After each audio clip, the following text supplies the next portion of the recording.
Sorry? We're on the air? Oh, well, we don't have to just yet. Usually it's good to wait till I'm ready. Otherwise, I might be picking my nose or something.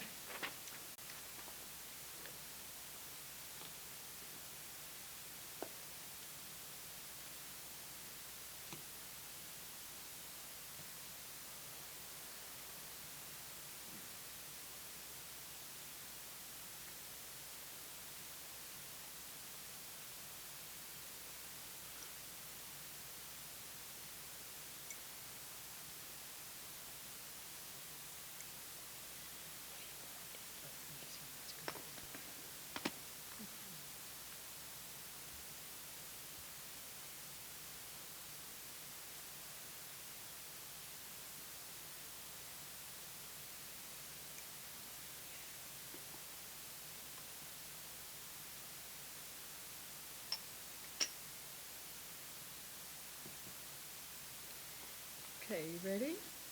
Everybody here? Okay.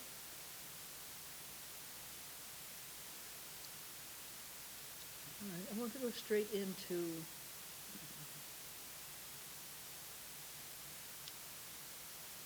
some of the operations of karma, I think. Oh, yes, right. Thank you.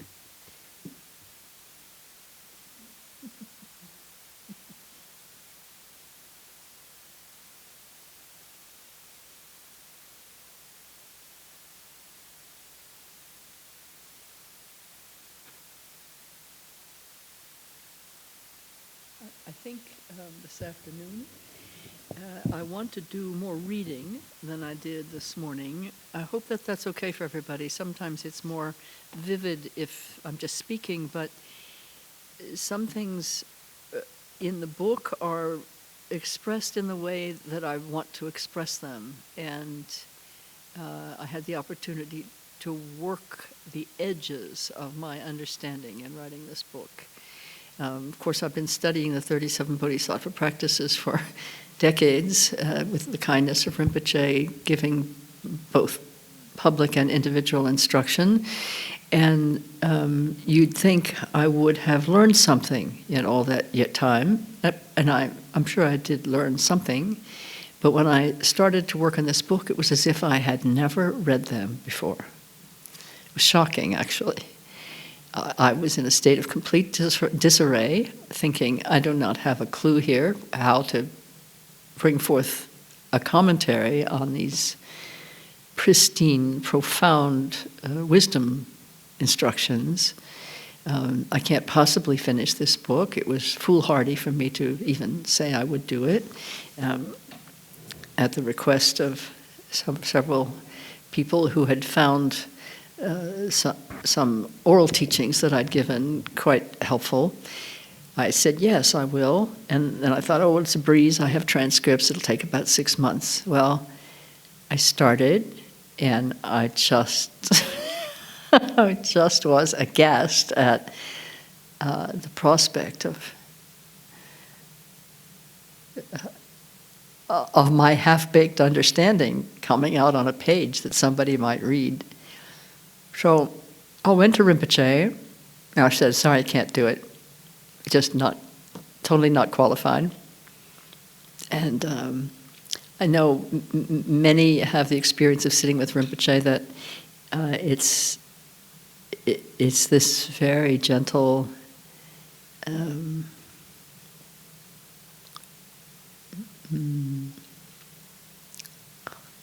advice that comes back.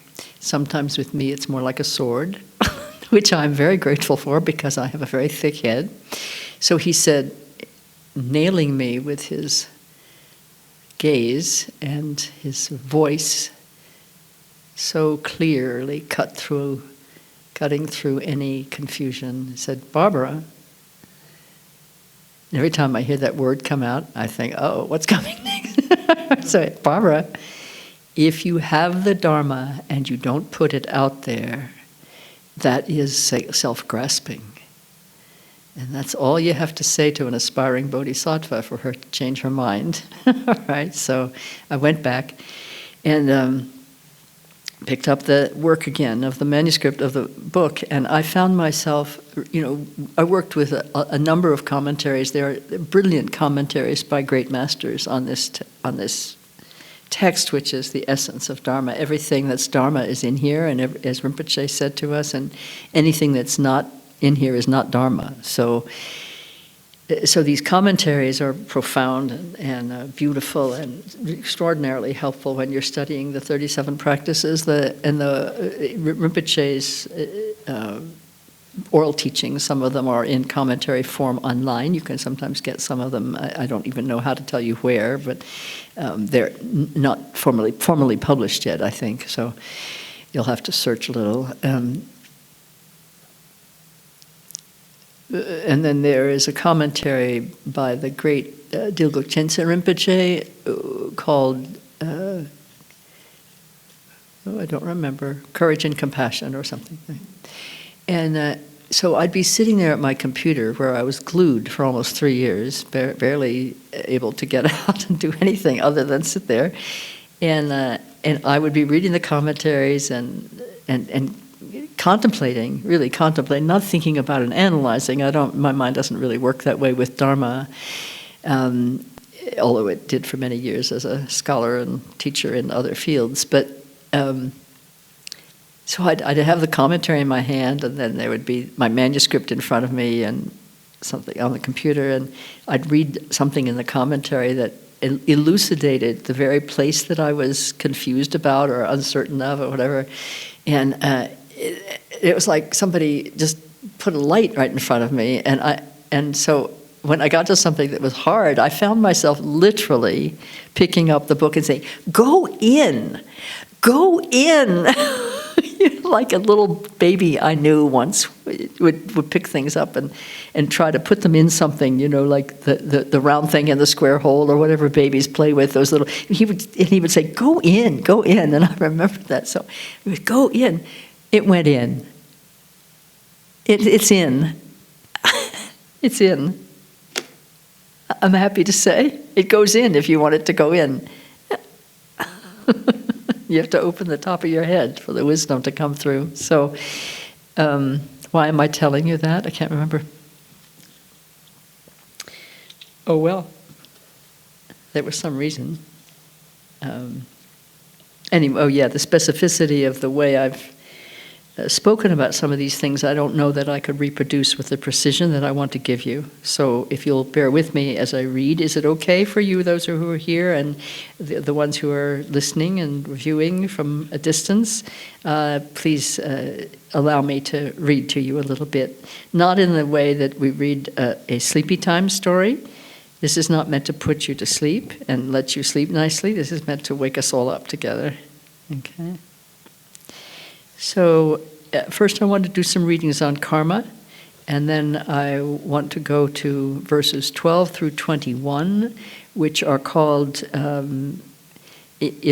used to call them the even ifs, even if da-da-da-da, then, but really they're about bringing suffering onto the path. Because suffering is our karma ripening for us, I want to go in some detail and specificity into how to work with those different sufferings that are enunciated in that section of the text. Yes? So,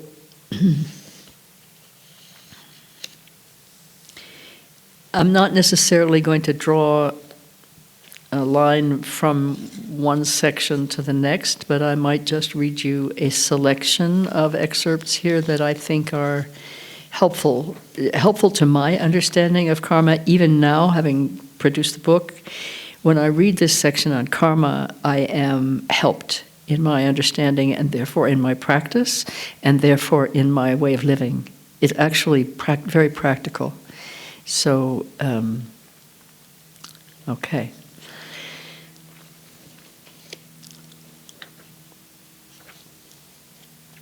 We must stop harming beings before we can actually benefit them.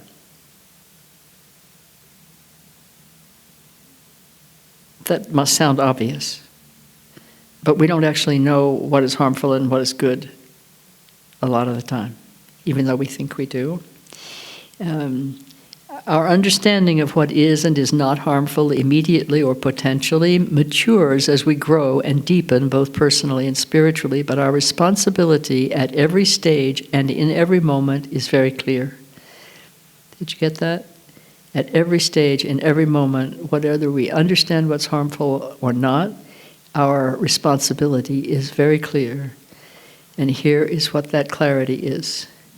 To the degree that you understand your thought, word, or act as harmful to specific beings and to beings in general, and to living things not always considered sentient, such as the earth, you have the responsibility to restrain it, to refrain from pursuing it to the best of your ability.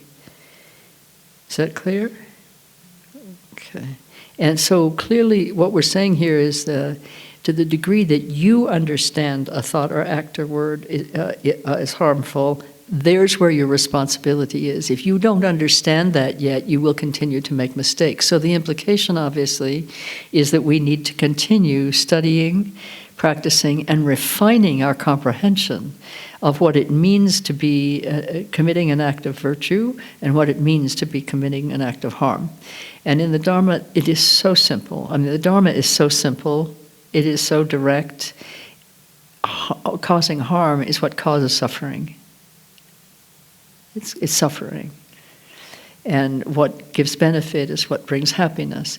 But here we're not talking about suffering in the sense that anything that makes somebody momentarily unhappy is causing harm. I mean, certainly I, as a person who has the opportunity to share Dharma with others, it's very clear to me that there are sometimes when I'm going to use the wisdom blade in order to bring something to a halt or to change direction for somebody. Or it's not all nicey nice. That's not Dharma. Nicey nice, wimp compassion is not Dharma. Wimp compassion is emotional affliction. So there may be momentary unhappiness or pain at hearing something your teacher tells you or something that you read. That doesn't mean it's harmful. It may be the knife that cuts away confusion. It may be what wakes you up for a moment. So it requires discernment. That comes with spiritual maturation, right? The ability to discern in your own mind in an intention is what we need, because the impact of an act or word is really determined more by motivation and intention than by anything else. By the act itself could look virtuous in the hands of one and harmful in the hands of another, but the ultimate effect of good or harm depends on the motivation at the time of the act. So that's a very important point about karma. It's mostly the most important effectuator of karmic outflows, of karmic impact, is the intention, is the motivation. The impact of causing harm is not just its evident effects on you and others, it is karmic, meaning that it sets causes in your mind stream that will eventually ripen into karmic consequences in your life experience. Please raise your hand if you need me to repeat a line, because it's very densely written. That's not to say that the mind is dense, although sometimes, but it's concise. Yeah? So the karmic effect is that it sets causes in your mind stream that will eventually ripen into karmic consequences in your life experience. Karma is a natural law. This is not a spiritual law. This is not the law according to some spiritual tradition. It's a natural law. Karmic effects are the natural results of positive and negative motivations and actions. Karma has nothing to do with reward or punishment, and everything to do with motivation, awareness, and choice, with power and responsibility, in short, for good and for ill. Garchen Rinpoche explains that the karmic seat of cause is in the mind as a single thought or emotion, positive or negative, forming and dissolving moment by moment and most of the time by habit of unawareness not consciously recognized. Signal me if you get it as I'm reading it, yeah? I'm asking the folks in front of me to give me some feedback as to whether the import of the reading, the specific reading, is coming through. That's what I was just asking them. Though our thoughts and emotions may be fleeting, subtle, and at present difficult to discern, in other words, what's going on in the mind is so subtle. It's like little thoughtlets, it's like little tiny waves that just break on the shore before you even realize there's a wave there. In fact, we can perceive all that displays in our mind, and we can train to recognize our harmful thoughts and emotions in the very instant of their arising. And that's why we train in what I call awareness practice, which is a general term for practices like nature of mind, Dzogchen and Mahamudra, yeah? So that we can see with bare attention, we can see what is arising in the mind just at that instant. It takes practice. It's a gradual practice, but in an instant you can see. Now, I'm going to read this fairly slowly. So this, because I remember I spoke this morning about wanting to give information about the dynamics of karma. Yes? Okay, here we go. Our ordinary mental, emotional, behavioral patterns function as vectors for karmic formation. The most important of these is our conditioned mind. Do you know what a vector is? When we talk about a vector of disease, as we're talking about a lot these days, it's that which allows the disease to come through and manifest, yeah, to appear. So a vector for karmic formation would be that which allows the cause to be set. We react to our mind's this is so important. Please listen. Please listen. I know you're listening. Please listen to this. We react to our mind's activity in three principal ways, so habitual as to be almost indiscernible, until we learn to see their action through cultivating the inward attention, mind looking at mind, which we just spoke of. We've been considering these three habitual patterns already in our all the teachings we've been receiving in our tradition as the three poisons or three principal afflictive emotions, variously identified as attraction, aversion, confusion, grasping, repulsing, elaborating, passion, aggression, and jealousy. Those are three different formulations of the same three poisons. I'm going to repeat them because there's three different groups. They all point to the same thing, but different tonalities, shall we say. So attraction, aversion, confusion.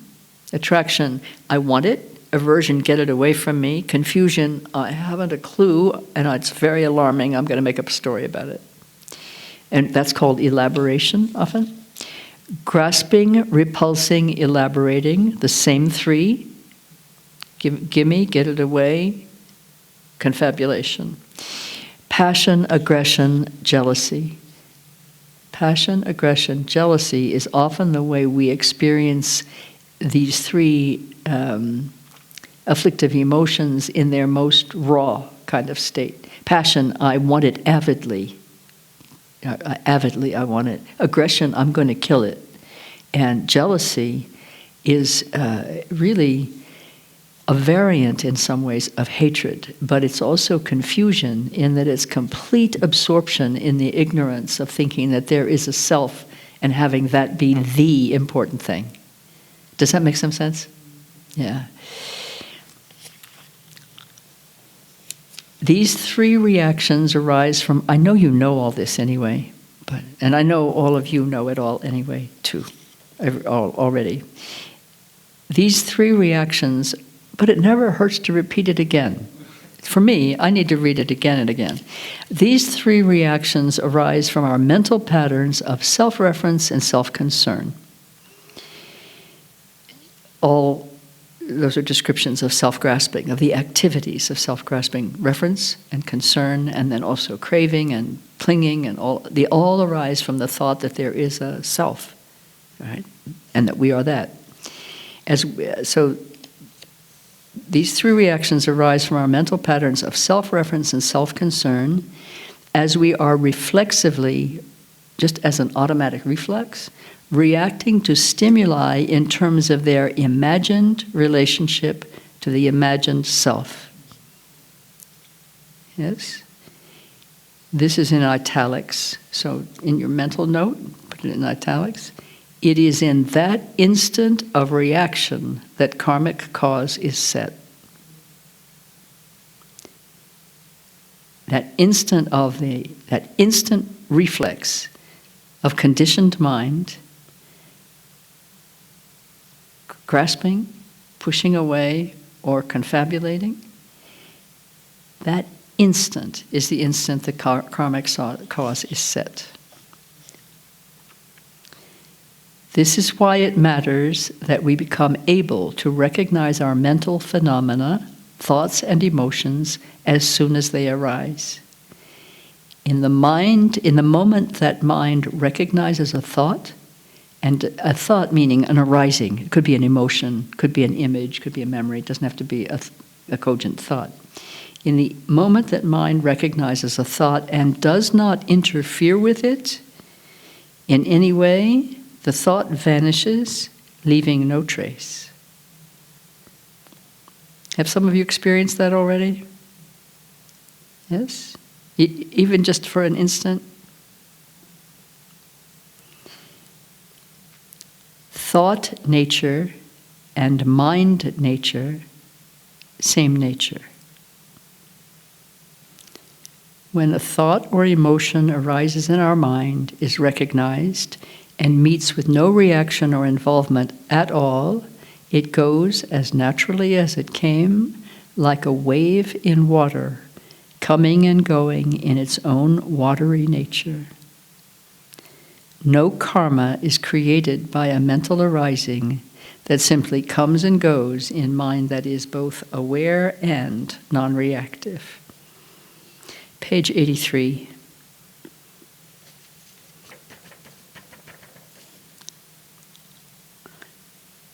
That's the reason that we practice, ultimately. To be able to be present with, thus aware and non-reactive.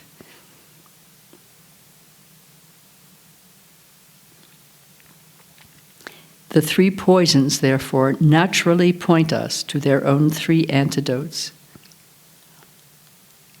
Grasp at nothing, neither push anything away, and no elaboration.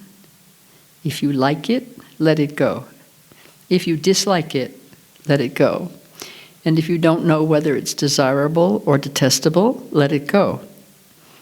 Meaning, let it come, let it go. Yeah? Let it go means leave it alone, don't engage. Okay, here's another piece that I think is really helpful. This requires that we learn to tolerate the instant of recognizing a reaction. We don't usually think of our mental state as something we need to tolerate. If it's good, we want to elaborate it. If it's and extend it. If it's bad, we want to get it out of there or get rid of it or run away from it or take something, some drug or something. And if we don't know, then we'll be alarmed. We'll panic. We'll make up a story. This requires that we learn to tolerate the instant of recognizing a reaction. And what does tolerate mean? Simply to be with it. To be with it. The emphasis on the word be. To be with it without claiming it, rejecting it, or making it into something. We can train through practice in this method that liberates seeds of harm-doing from their potential to harm.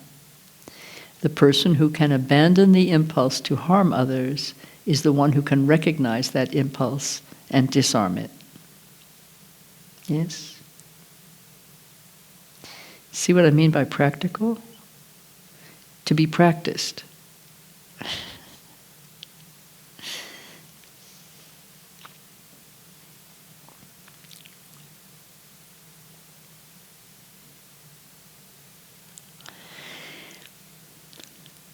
All karma naturally exhausts itself, so it's what we do with its necessary and temporary appearances now that determines its consequences in the future. When we permit the actions of the three poisons to manifest through our body, speech, or mind, they in turn become causes for our consciousness to manifest the realms of cyclic existence and their suffering.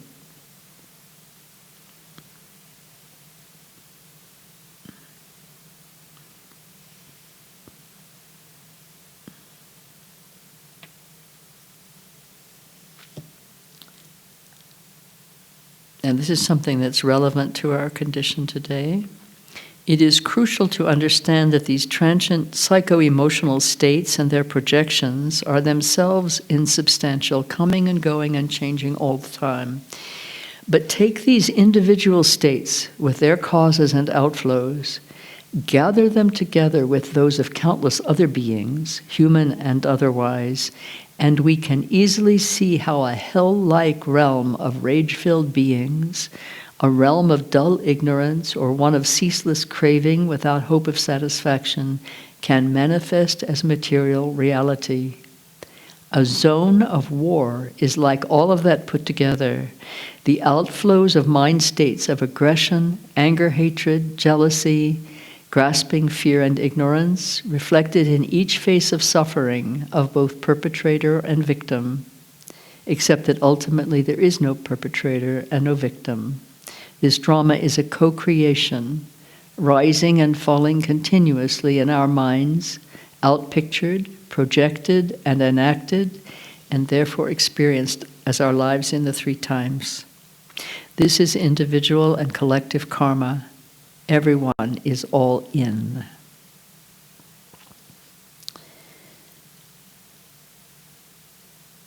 Think of many individuals gathered around a still lake. One takes a pebble and throws it into the water. Ripples stir on the lake's surface, a circle of ripples moving outward from the center, eventually touching the shores near and far. Then another stone is tossed, and another and another. The waters fill with movement and turbulence as ripples cross ripples, patterns lapping and overlapping. Waves form, first small and then larger, more powerful, swelling and then crashing and thundering onto the shores. If the wave is breaking on your shore, it is your wave. If the wave is breaking on your shore, your body, your mind, your relationships, your life, it is your wave. Even when it is one wave of many, appearing indistinguishable, its origins in your mind will be discernible. Effect and cause do not lose their functional relationship in our mind just because many other beings generate the same effects from the same causes. If there is a field of any kind of suffering anywhere, in any time, I am responsible for my contribution to that. To know this and to take responsibility for one's own seedbed of cause, one's own mind, is to lay claim to our power as creators and co-creators of all that manifests in our realities.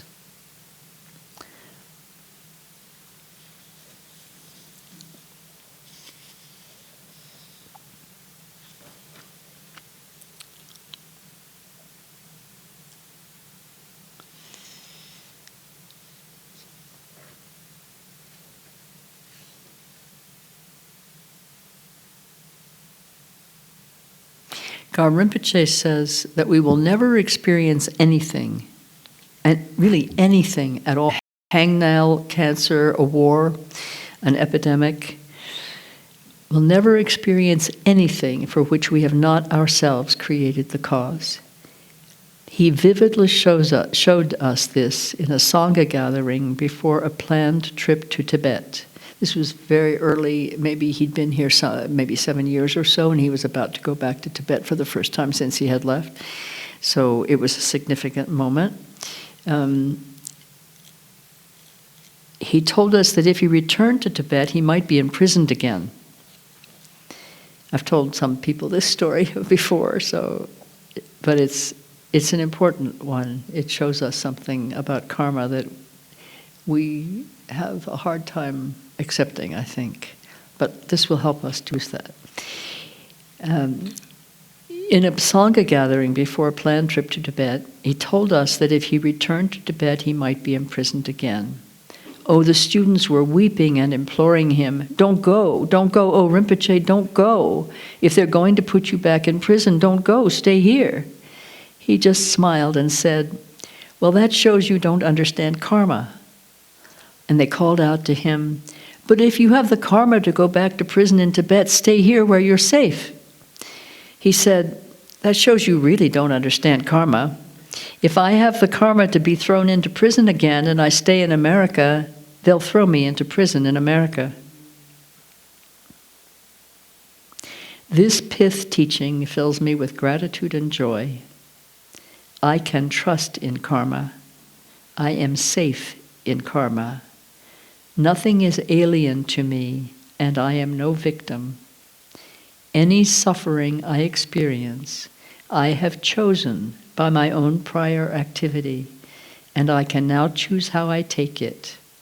And if I am in the state of love and compassion, I cannot cause further harm to myself or to others.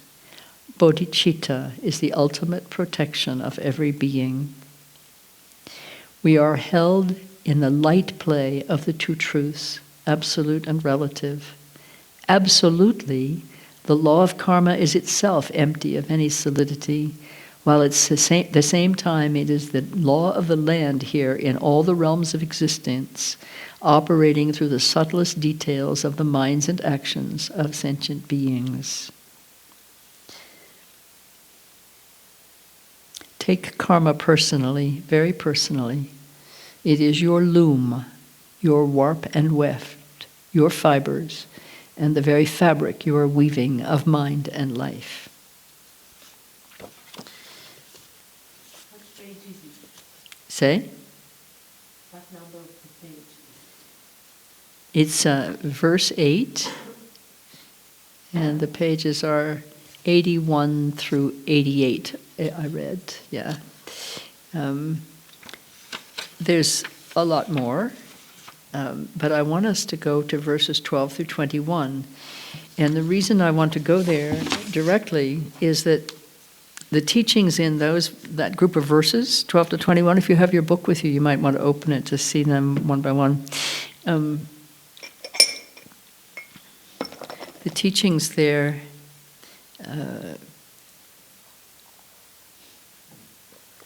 are about how to bring our suffering, which is basically a way of saying our negative karma, onto the path.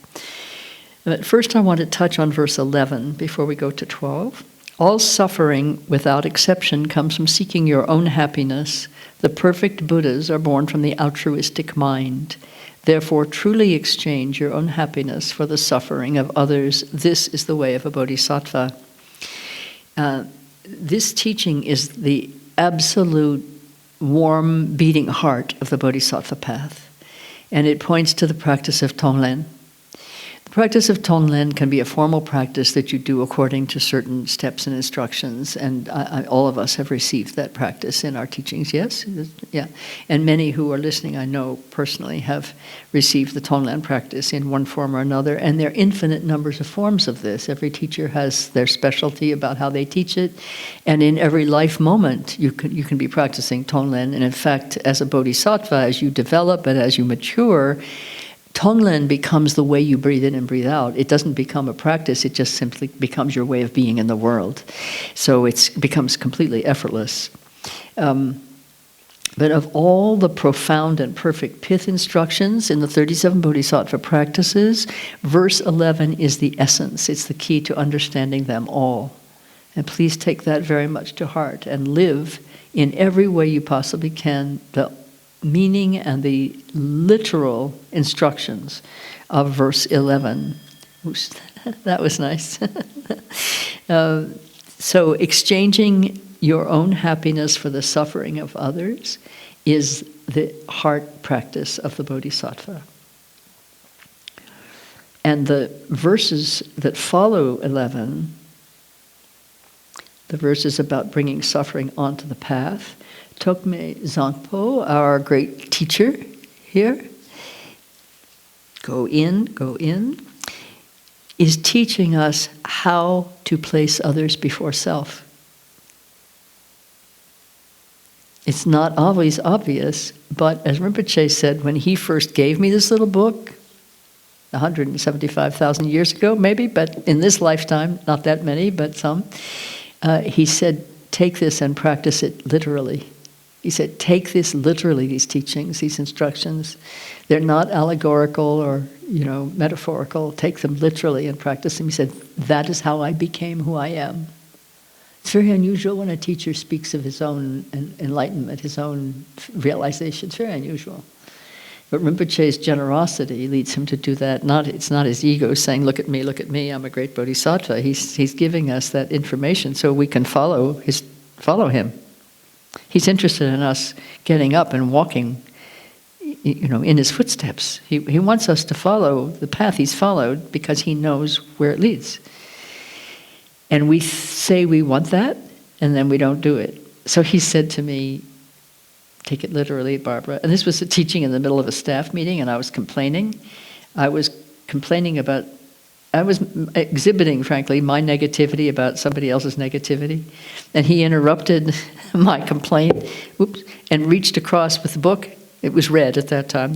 This is a long time ago.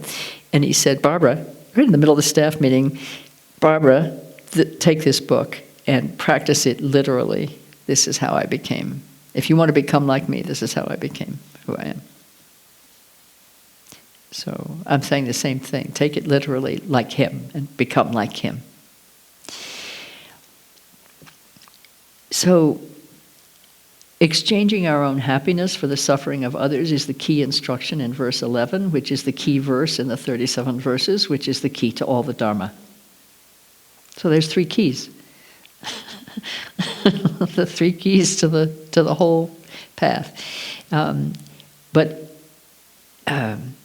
we really need to be shown how to exchange our happiness for the suffering of others. Because it's pretty much the opposite of the way we normally do things. So I'm going to read just a little bit, a few excerpts also about this, about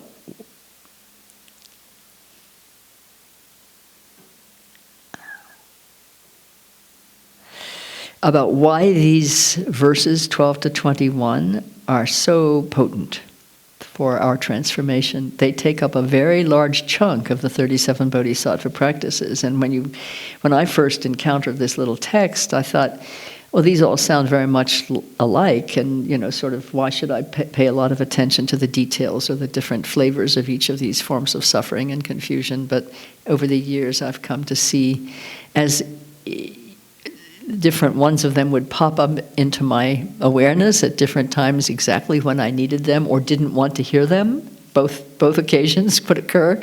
It became evident that there was a lot to learn, a lot of detail to plumb here. And we're not going to plumb a lot of the detail, but I want to give you the way in which, for me, this is a very powerful section of this profound, powerful path. These verses, 12 to 21, confront us with radical perspectives on our karmic challenges of life and mind.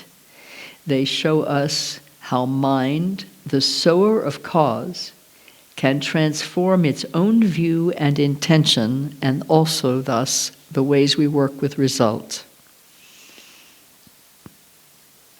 Remember our teachings on karma as we go through these verses, especially the reminder that we'll never meet with anything in life for which we ourselves have not at some moment created cause. Enjoyable and painful circumstances are seeds coming to fruition for release as we encounter obstacles and difficulties, especially when they weigh heavily upon us. We derive strength and courage from remembering that we are now, in this very moment, in the precise conditions that ripen and exhaust their causes. Rely on your suffering to liberate you from its causes. rely on your suffering to liberate you from its causes. This would be an ingredient in the pot of soup that I would call love your karma. Rely on your suffering to liberate yourself from its causes. Meaning, don't push it away. Don't try to get away from it. Don't say, oh, why me? Or if you say it, then laugh at yourself. Why not me? I'm the one who caused it, So it's an instruction for being with, for tolerating appearances that are negative in their impact in your experience. They hurt or they make you angry, or some form of suffering. And it's counterintuitive to our conventional mind to say, oh good, I'm suffering. Most of us don't say that. But as Milarepa has said, not quite, considerably more elegantly than I'm going to say it, that for the really strong practitioner, the worse it gets, the better it is.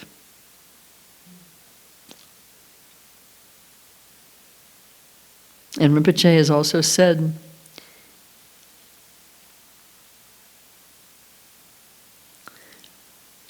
with regard to disease, which is very much in our minds these days, be grateful for any sign of disease or illness or injury, physical, mental, or emotional, because it's a sign that your karmic propensities are exhausting themselves, are becoming exhausted.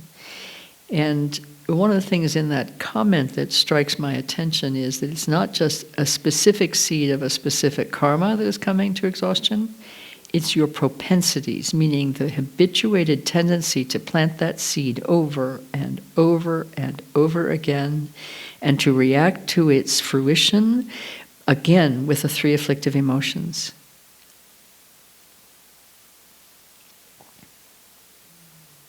In other words, when the suffering of attachment arises, you react again with attachment. When the suffering of repulsion arises and anger, you react again with anger. And when the suffering of ignorance and confusion arises, you again react in ignorance with confusion. So it's like piling the suffering of suffering onto suffering. Making sure that you continue to suffer in the future as you have suffered in the past, because in the present you're still suffering and increasing your attachment and grasp and your revulsion and anger and your confusion, great confusion about what's going on.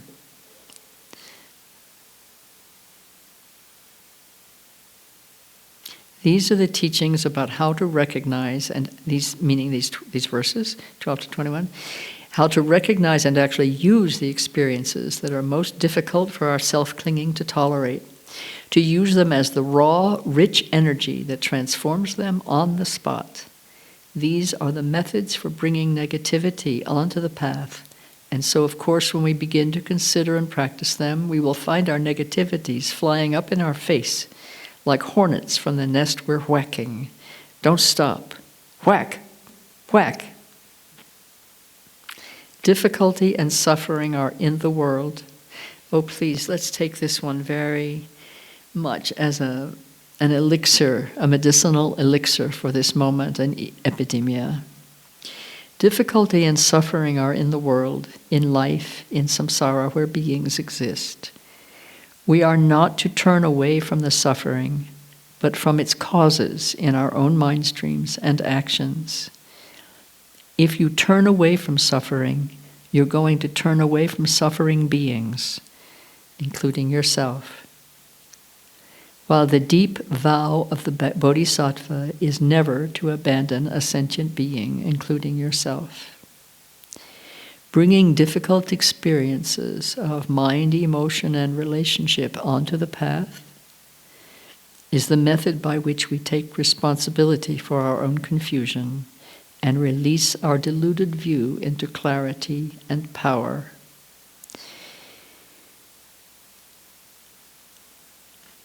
Each of the verses in 12 to 21 presents what we could call a reverse of fortune, meaning from good fortune to bad, apparent good to apparent bad. So I then go on to say this about the teachings on these verses, that for these reverses of fortune, practice the reverse of self-concern.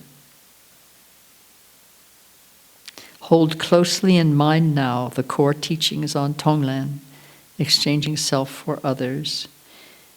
The instructions we're about to receive vividly show us how to fulfill its great promise. Now, the core instruction of Tonglen is to take the suffering of others and to give them your happiness. It's that simple. Not so easy to practice, but that's simple. So, let's go to verse number 12. Even if someone driven by great desire steals all your wealth or lets others steal it, dedicate to them your body, possessions, and all virtues of the three times, all virtue of the three times. This is the way of a bodhisattva. Driven by great desire, desire is an afflictive emotion arising from self-grasping. So, in other words, driven by self-affliction.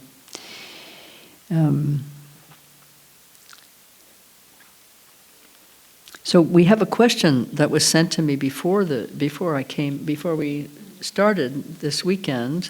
One of the questions that was sent by somebody through the mail refers to number 12, and the person says recounts an event in that person's life. The person didn't say. I have no idea who this person is, so I won't even use a pronoun. A relative, it appears a relative manipulated, with this in mind, if a relative has manipulated an elderly dying mother into cruelly leaving you out of her will in order to hurt you on many levels and also deprive you of basic necessities, how can one deal with this kind of greed and treachery?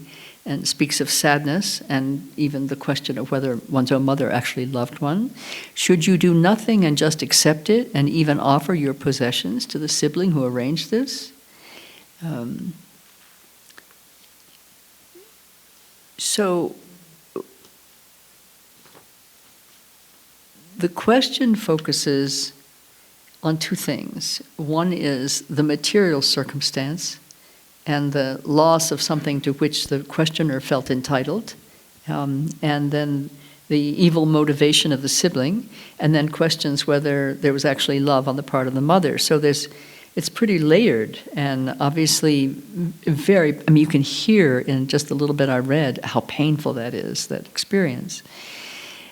So the instruction, though, is dedicate to them your body, possessions, and all virtues of the three times. So the question of the questioner is, do I really need to give them everything I own? But focusing on the material event here, and thinking it requires material giving of all one's possessions, I mean, maybe one would choose to do that eventually, but the first thing to be focusing on is the mind, right? And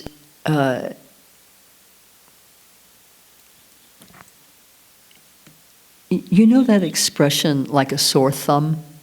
How that something sticks out like a sore thumb, just waiting to be hit by a hammer as it comes along. You know, so the thumb is already inflamed and painful, and the next thing it comes along, it hits it, and it's just agonizing. This feels like a sore thumb to me. That this person is so hurt and angry that the very thought of being told, and this is, I mean, I could really relate to this, I mean, I think probably all can, the very thought of being told, oh, you should return great generosity to the person who appears to have stolen your wealth.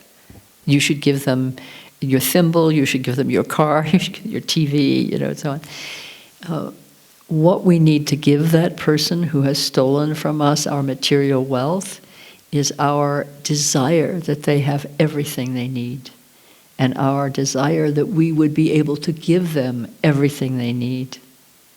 everything they need and crave, that we would be able to give it to all to them. And in fact, all beings who are caught in need and craving, that we would be able to satisfy them all. That thought is the beginning of the practice. I wish that I could give them all. But most of us wouldn't even be there when we were this anguished, we were this much like a sore thumb. We would be in the thinking, these are just words on the page, I don't really wish I could give them anything except a good swift kick. And, so then you wished to. And I wish I desired. I wish I were even willing to think of giving to my enemy who stole from me all that I have that's of value materially. I wish I had the ability to think that way. Do you see how you kind of you kind of edge up to it in whatever measure you're able to? This is what we call practice. You find your way to be with, which means you find your way to be in relationship with this dilemma, this circumstance, in the Bodhisattva way. You find your way to creep into relationship with it if you can't jump into relationship with it. Does it make sense? Yeah, so it is gradual, but a little bit of gradual practice in that way can sometimes suddenly open up into, oh, I get it. With that mind of love and care for somebody who is so needy and so desperate and so angry at me or jealous of me that they would take everything that I have, with that mind of suffering, that being will always feel deprived. That mind of suffering will always make that being suffer with a sense of deprivation and then cause harm by stealing, taking what belongs to others, because that being doesn't have the ability to satisfy self. But I, who have material wealth, I can either fall into the penury of blame and anger and hatred, or I can step out of that for a moment, even a moment, to catch a view of an amplitude of mind that would say, oh, this is material. This is material substance. If that's what you need in order to feel okay, I'm going to offer that to you in my mind over and over and over again. You already stole the most valuable thing I have, so I can't offer you that materially because you already took it, but I can offer it to you in my mind. Oh, please take that which you've already taken. And that way the motivation becomes generosity rather than revenge. And the motivation of generosity softens and opens the mind profoundly. Profoundly. Generosity is part of the natural cycle that we all are a part of, the cycle of generativity. And so when we start to think, even to think thoughts that are thoughts of generosity, even though the emotions aren't there yet, we start to change. We start to change. And it doesn't take a long time for that to begin. It may take a long time to polish it, but it doesn't take a long time to start it. It means being willing to look at the fact that our reaction to being hurt was to hurt back. Yeah? When we see that, oh, how mortifying that is, and how against our wishes that is, that we would be someone like that. So then you turn it. So it's a reversal. A reversal of your good fortune, in that you were going to inherit a lot of money from your mother, apparently, and then that reversal of good fortune gives you ill fortune, and you take the ill fortune to bring yourself the good fortune of beginning to generate bodhicitta. So your thief stole your goods, and you, on the basis of the theft, generate the good. The authentic good, generosity. You don't have to love that person. You're not there yet, right? But you can at least think a generous thought. Do you see? Do you see the reversal, how it worked? Yeah? Yes? It's exhilarating. And it's crazy. It's totally crazy. So at one point in the book, there's a section where I give an excerpt from an actual teaching session. If I could find it, I'd read it to you. Let me see if I can find it. Hold on. I didn't have time to write an index for this book, but I gave you something in the back that helps you find things that you want to find.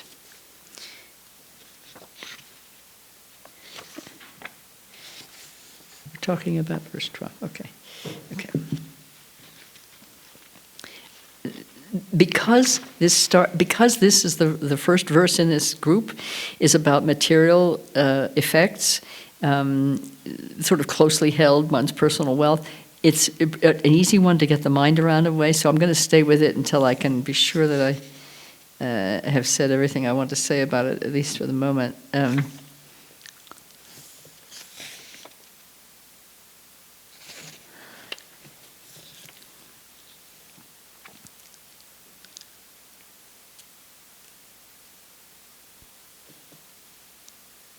Well, here's a description of one example that was brought up in the group discussion where there had been an intruder in the night in the family of a student, and as we talked about it in the Sangha meeting, she just was weeping. It was as if she was precipitated back into that moment by bringing it up. And the intruder may have come to steal, but was over her, leaned over her with a knife. And so there was tremendous fear and great fixation to the experience. It hadn't been resolved. The experience had not been resolved, although it had happened many, many years ago. And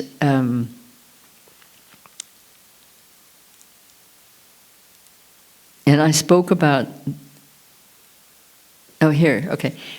here's the student speaking. I saw his face because I was woken up and he was over me. I thought it was someone I knew and remember wondering, why is my friend here?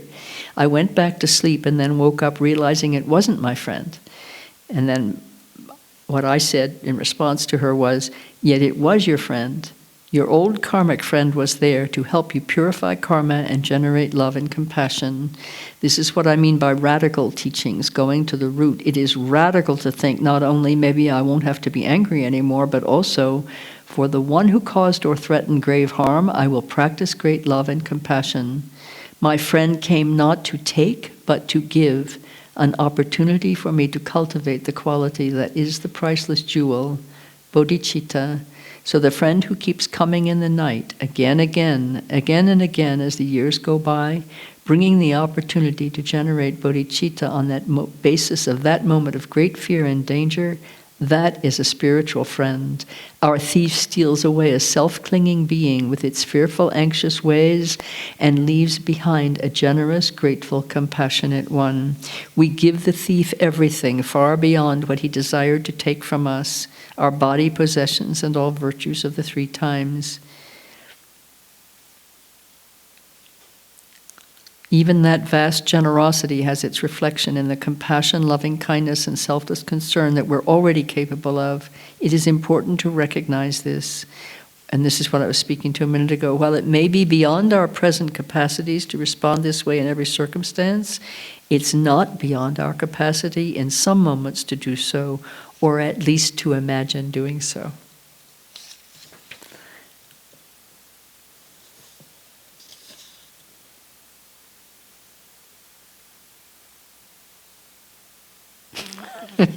I just want to read one more section of that session to you. Is it hard to be read too? You're okay. When your mind is well established in bodhicitta, nothing will harm you. It is the perfect armor because it is love. When you have unwavering, vast love, your concern and care are always for the other, not for the self. And if you're thinking with love of the other and not thinking of self, it's as if self doesn't exist. So then what can be harmed? In the moment of great danger or suffering, thinking of others, murmuring silently, I dedicate to them my body, possessions, all my virtues, or sounding the heartfelt, compassionate cry of the mother, "Oh, my darling." In that instant, your mind and intention are one with the mind and intention of all bodhisattvas. Maybe in the next moment you think, but damn, he stole my watch. Then you remember, oh, But I already gave him my body, possessions, and all my virtues, so my watch was already his. He stole his own watch. Not only that, but in the view of karma, you acknowledge that in the past you've stolen from your thief. So now the circle complete, your current loss becomes the seed of your generosity. The past is redeemed and the future freer because of your thief's visit. And your thief is benefited by your generosity. For if he intends to steal from you, does so and takes satisfaction in it, he incurs the full negative karma of intention, action, and completion. While if you willingly give him everything, he bears only the karma of his original intention to steal. So now in turn you are the kind thief, stealing from him some of his potential negative karma. A veritable cascade of blessings flows on the endless bodhicitta stream. Isn't it wonderful? These are instructions in how to love your karma.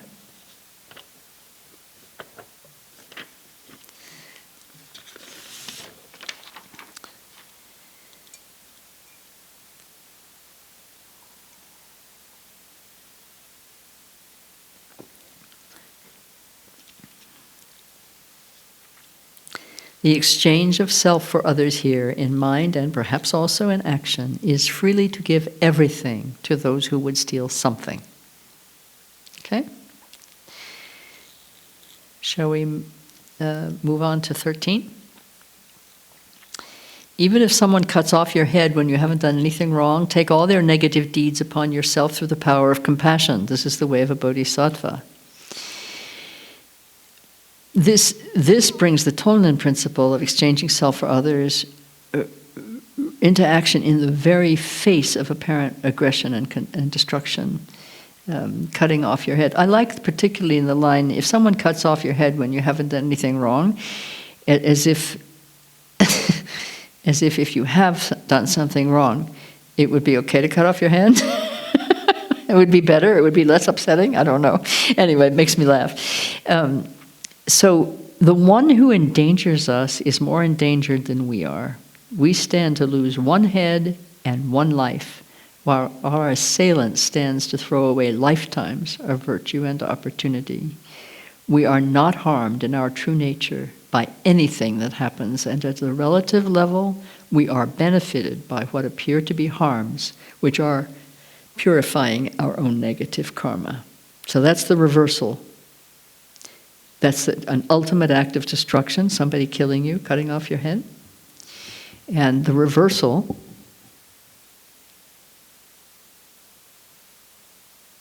exchanging self for others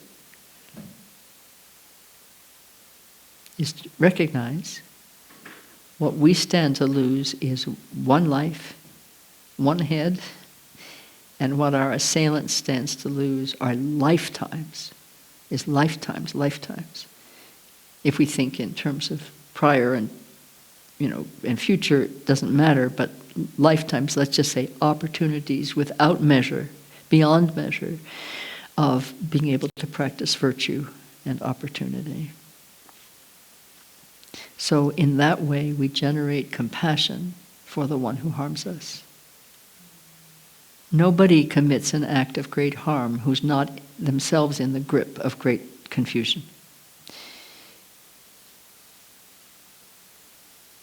So we take all their negative deeds upon ourselves through the power of compassion, that great compassion that understands their affliction is the cause of their wrongdoing, and exchanges then for the harm we're receiving, gives back the life-saving gift of bodhicitta compassion. You see how this is applicable in every moment? Because these kinds of things happen in much smaller, vignettes throughout our day, really, So, and it's not really talking about forgiveness, it's talking about something, forgiveness is more for oneself, frees oneself, but compassion has a benefit both for us and for the other person, the other being. Because compassion is of love, it's of caring, and that given to one who's trying to harm us is like giving good food to someone who's starving.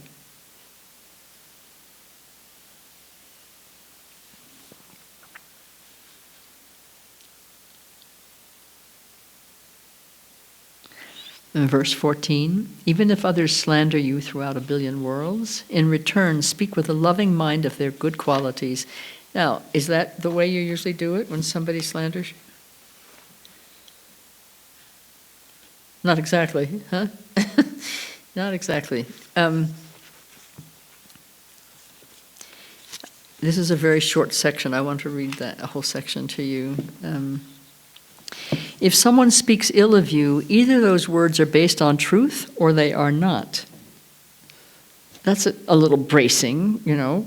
That's sort of like cold water in the face. It's not always undeserved. When somebody speaks ill of us, we need to look inside to see, is that, deserved or not? True or false, while they may disturb or even harm you in your worldly circumstances, they can at the same time free your mind, these untrue or this slander.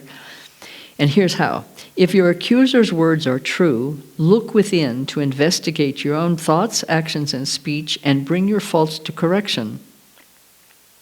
Take responsibility for what you're responsible for, and thus disarm your anger and desire to retaliate, seeing that in fact you yourself are the author of that negative report. If the report is false, it can still affront your pride and damage your reputation. The first is your own creation, and the second is beyond your control, since it resides in the minds of others, your reputation. Right? Dispensing with rancor.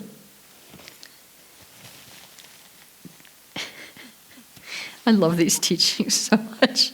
It's like so obvious when you hear them clearly, and yet we muddle through our lives caught in this stuff over and over again, So this is like cutting through. Dispensing with rancor, use all the impact and fallout of negative speech about you to shake your clinging attachment to your good name and fame. And as to pride is dense self-grasping, swollen and resistant to insight, committed to the mistaken narrative of self. So your accuser is giving you an opportunity to examine and relax your grip on your deepest confusion.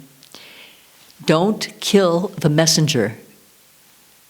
Praise that person's positive qualities and actions.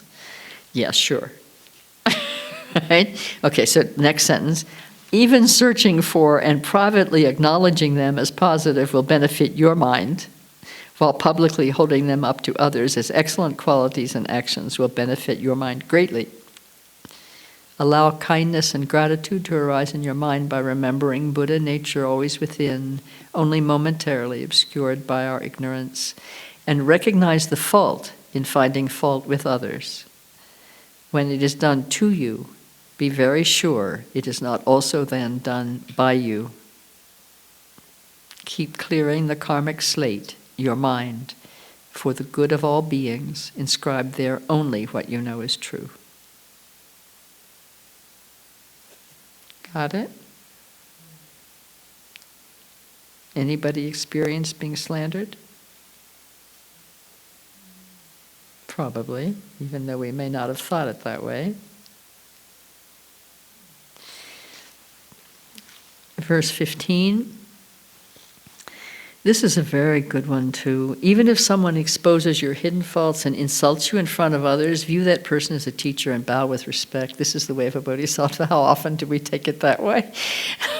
Right? Even the thought of it is enough to make you just want to throw up. Right?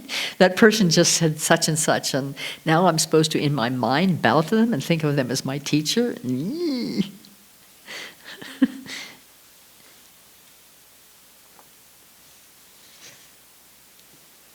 So I start the section in response to that. Ah, yes, public humiliation, shaming exposure, the searing flush, where to look, how to hide, how to defend myself, discredit the speaker, paralyzing confusion. Fame and infamy are one of the 8 worldly dharmas, pairs of opposites, along with gain and loss, pleasure and pain, and praise and blame. The desired and the dreaded dancing together.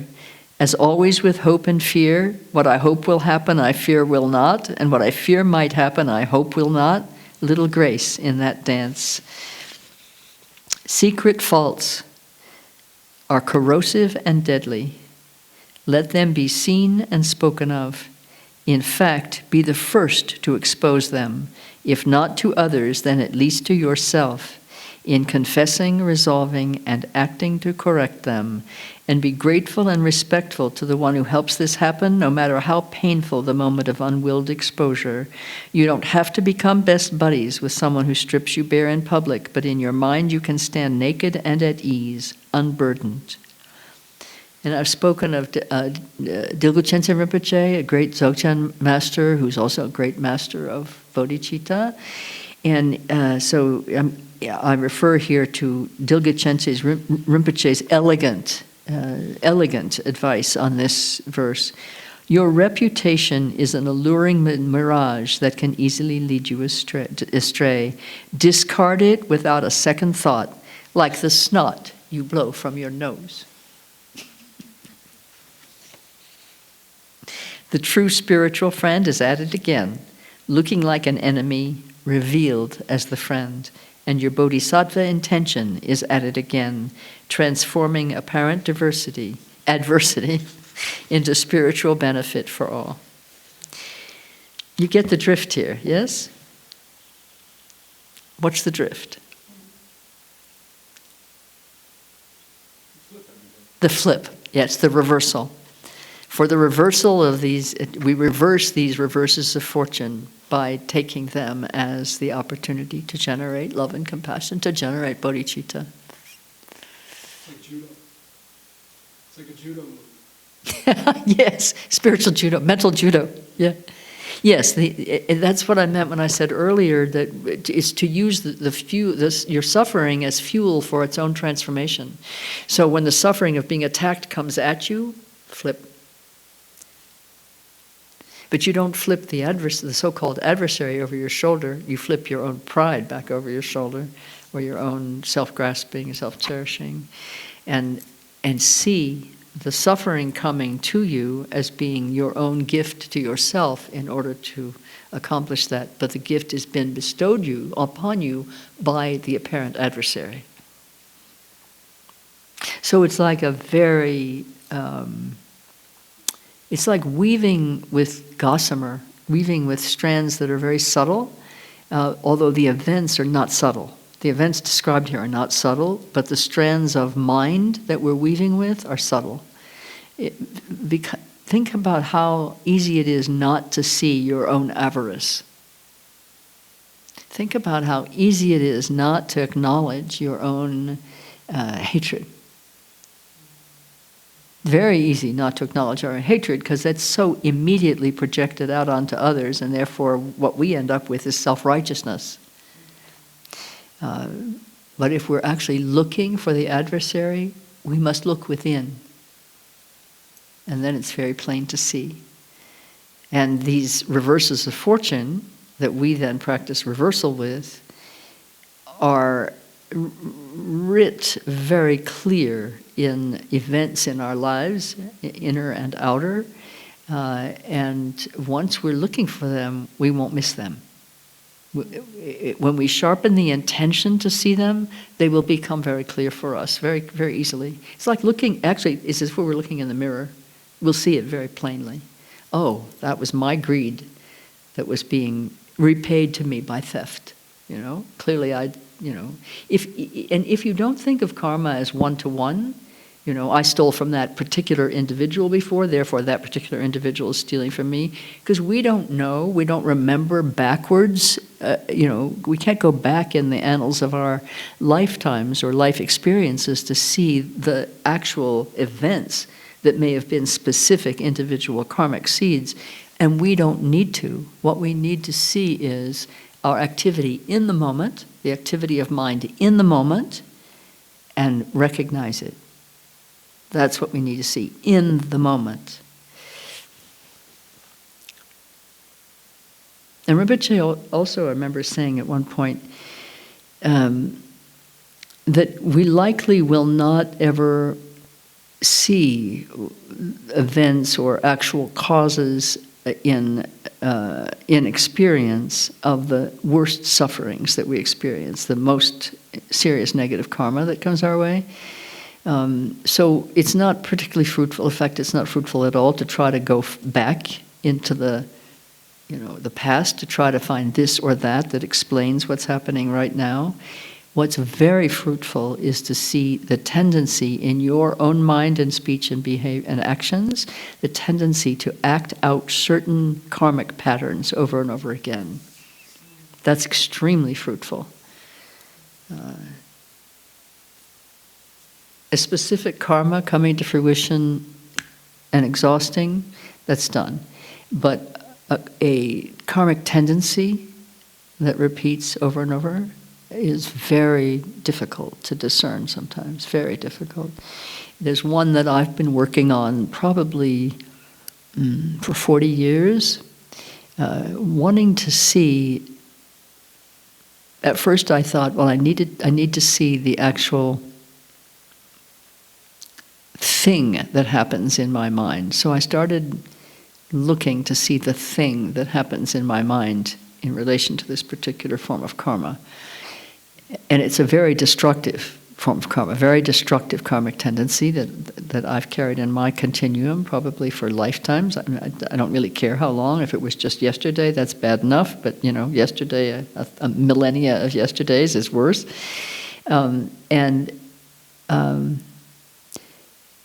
So I became willing to see that tendency, the tendency in terms of mental activity, the tendency in terms of speech, the tendency in terms of qualities of relationship, and so on.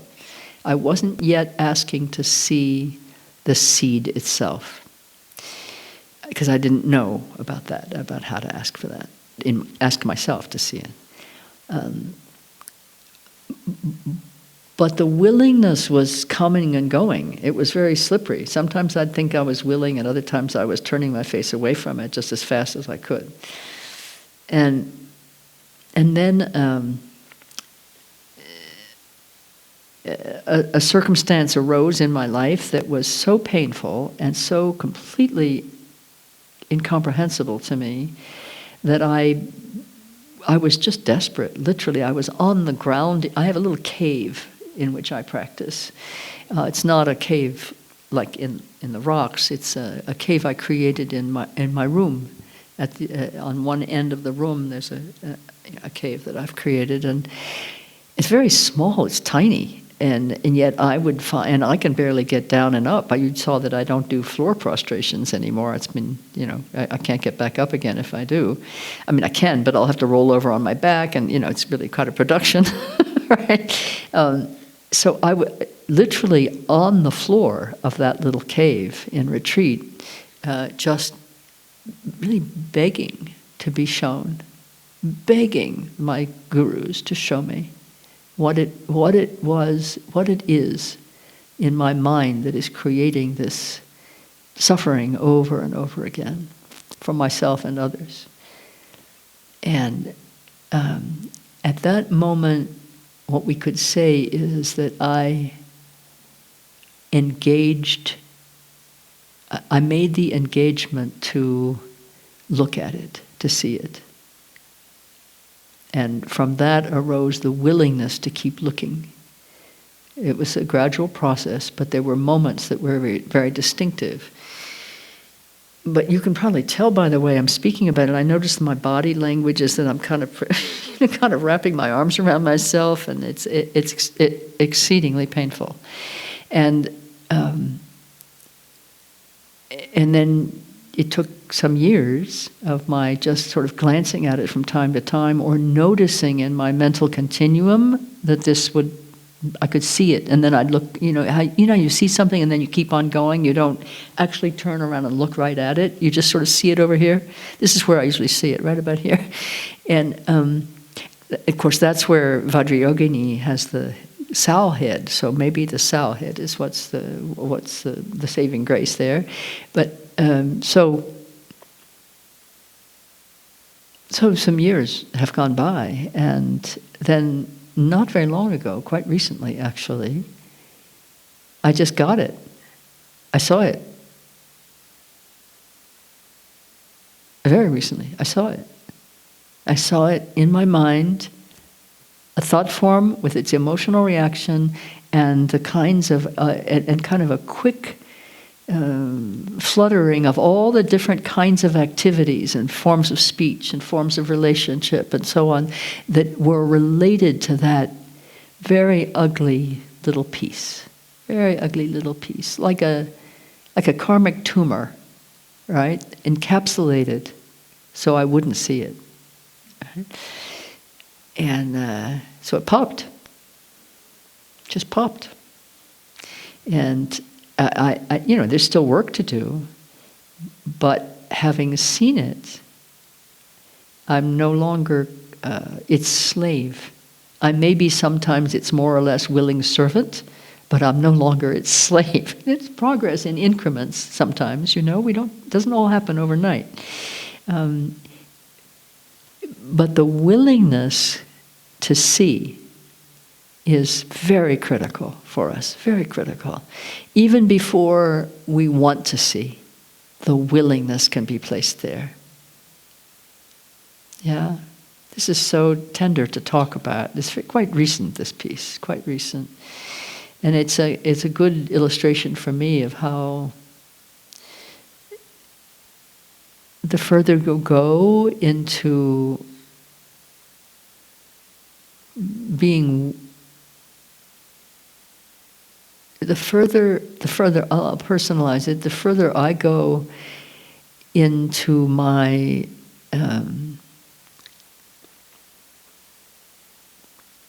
my givenness to the Bodhisattva intention, the more I am given to the Bodhisattva intention, the more I am given to bodhicitta, to the ultimate, the more is given me to work with. And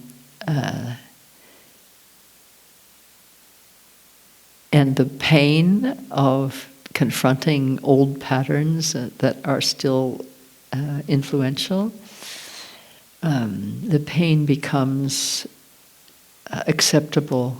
In fact, not desired, but it's the transformation that's desired, but the pain is understood to be the pain of transformation. So.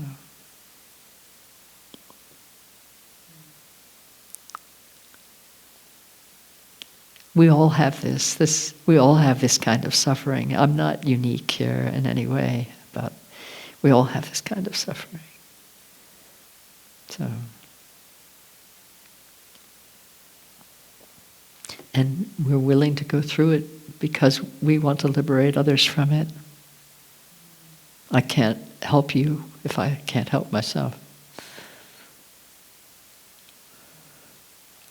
If two go out in a boat and neither can swim, when one falls over, two will drown.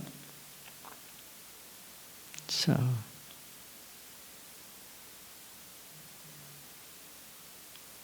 because the willing bodhisattva is going to jump in and try to save the friend who fell over, but is also going to drown if doesn't know how to swim. And these are the very subtle waters we're swimming in with this kind of work we're talking about. But when Rinpoche says take it literally, it means it can be applied at the level of this kind of subtlety that I'm describing, which is really very refined level of work, or literally, like our wonderful questioner said, do I really have to give this person all of my goods because they took away the possibility of my having an inheritance? Do I have to give them now everything I own? And the answer is no, you have to give them everything you are. All your love and compassion, all your generosity of intention. And if you can and want to give the goods, you can also do that. But the change is in the mind. That's where the reversal takes place. Is this helping? It's only for helping. Yeah. And of course, if you forget what I'm saying, it doesn't matter because I'm mostly reading from the book, and you'll have the book. So, but it's precious to be able to sit together, and I'm just so aware of all those who are sitting with us. I'm very aware, even if I'm not looking up at you through the camera frequently, because I now have 3 people sitting in front of me, and our cameraman in the back. So now we have 4 people in the room, in addition to the thousands and millions and uncountable bodhisattvas who are here in the unseen, and all of you bodhisattvas out there in the different countries and the different places and the different conditions of life who are communicating with us and bringing us your love and your energy the same way we're bringing ours to you. We're meeting in the mind. There is no more spacious, more luminous place to meet than in the mind of bodhicitta. So,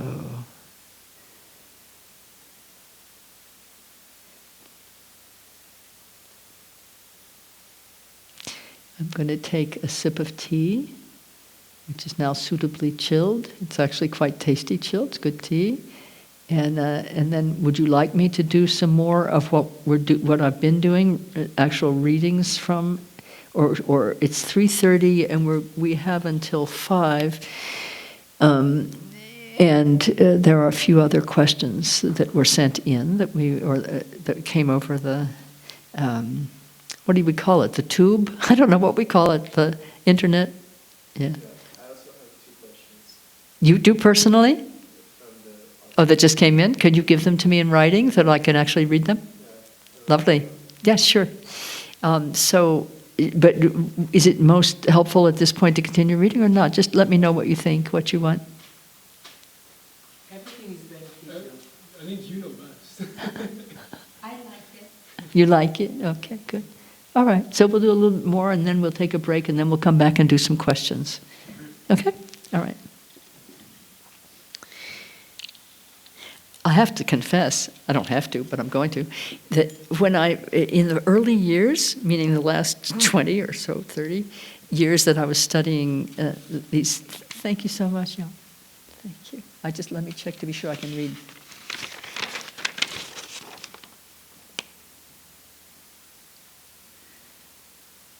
Thank you. I really enjoy this handwriting. This is really nice handwriting. That's fun.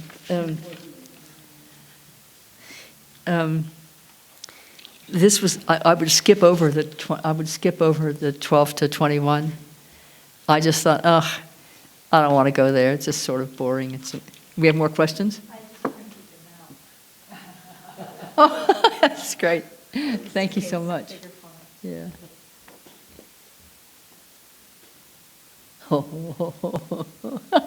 Aren't they wonderful, Christina? Indeed. They're great. I love the part where the questions come in, particularly in writing, because you can feel the thought that's been given to how to speak this. It's just very, very meaningful. Okay, so I don't remember what I was about to say.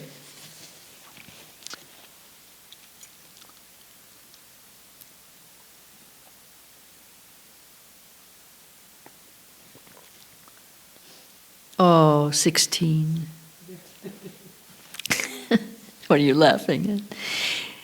Even if someone you've cared for as dearly as your own child regards you as an enemy, love that person even more as a mother would her ailing child. This is the way of a bodhisattva. This verse is a bit painful to read, isn't it? Being blamed and resented by one we have cherished. Have we not all had experiences of this kind, wounding our hearts and disturbing our minds day and night, tormented by betrayal and shame? Have we ourselves not been at one moment the caring, attached parent, friend, or teacher, and at another moment the ungrateful, rejecting one? We can therefore understand viscerally how the teaching here is at the heart of the Bodhisattva's commitment. As all beings have been our mothers, so are we mothers to all beings. No matter the circumstance, the provocation, the insult, injury, or disgrace, our aspiration, intention, and practice are to hold every being in compassion and love, to desire and act for their well-being and ultimate liberation. It is our own attachment, resentment, or indifference that makes someone appear to us as an enemy or an ingrate, not their actual words or actions, as our afflictive emotions create adversity out of arising appearances. When someone hurts you, remember karma and the true nature we all share, and simply, if not easily, love more.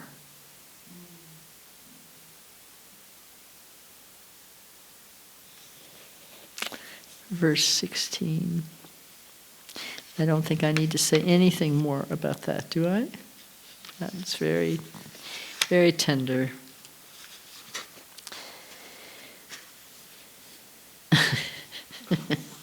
Verse 17.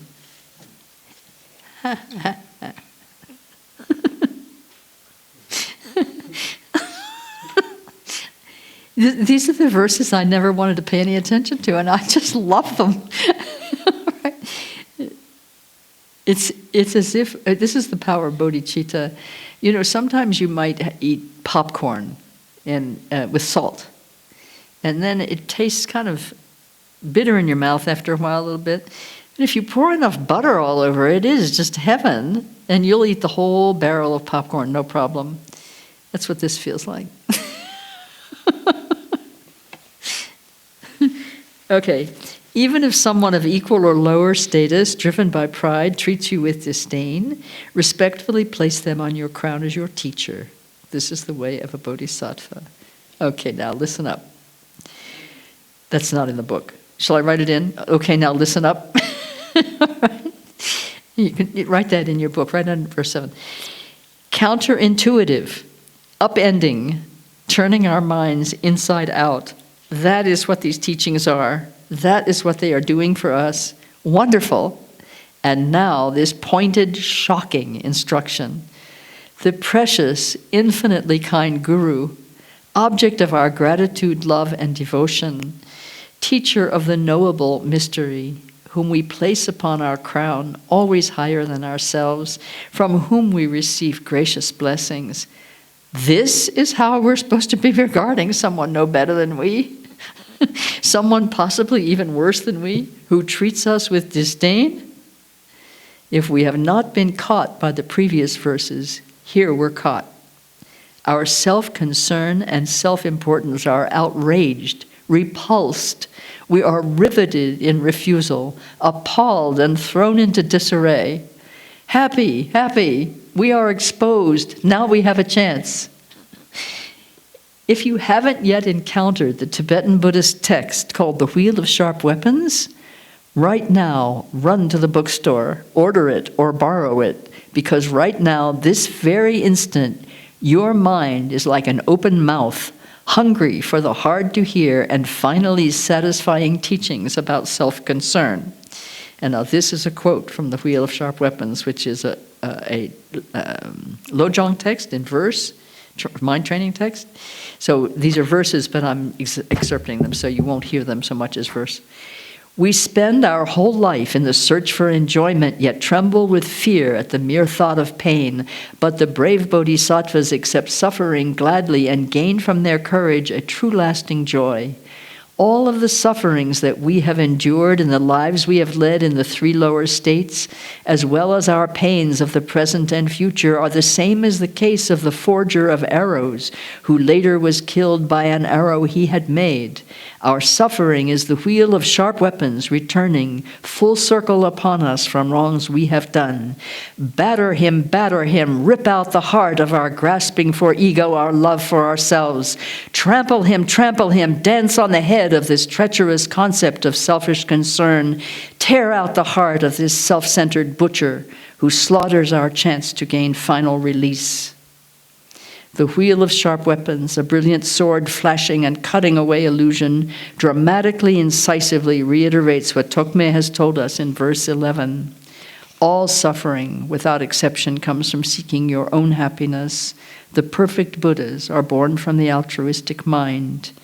And now here again, our teacher Tokme gives us the exchange of self for others to dissolve our clinging to the illusion of I. Elevate the one who debases you.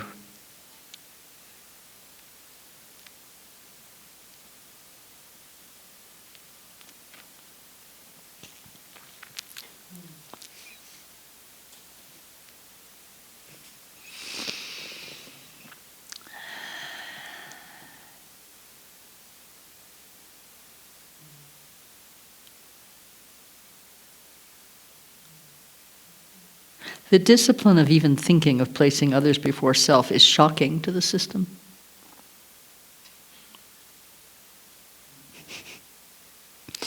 As when you begin to abstain from a desired substance, craving takes over your mind, so the intention and commitment to place others before self may be followed immediately by what seems like an upsurge of selfishness. I'm speaking from experience here. Don't be alarmed.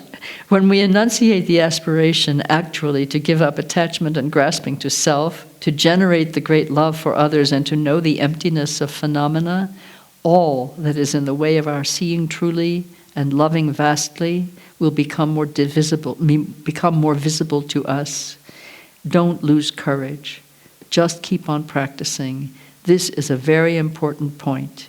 We are now in the actual training in bringing suffering and misfortune onto the path.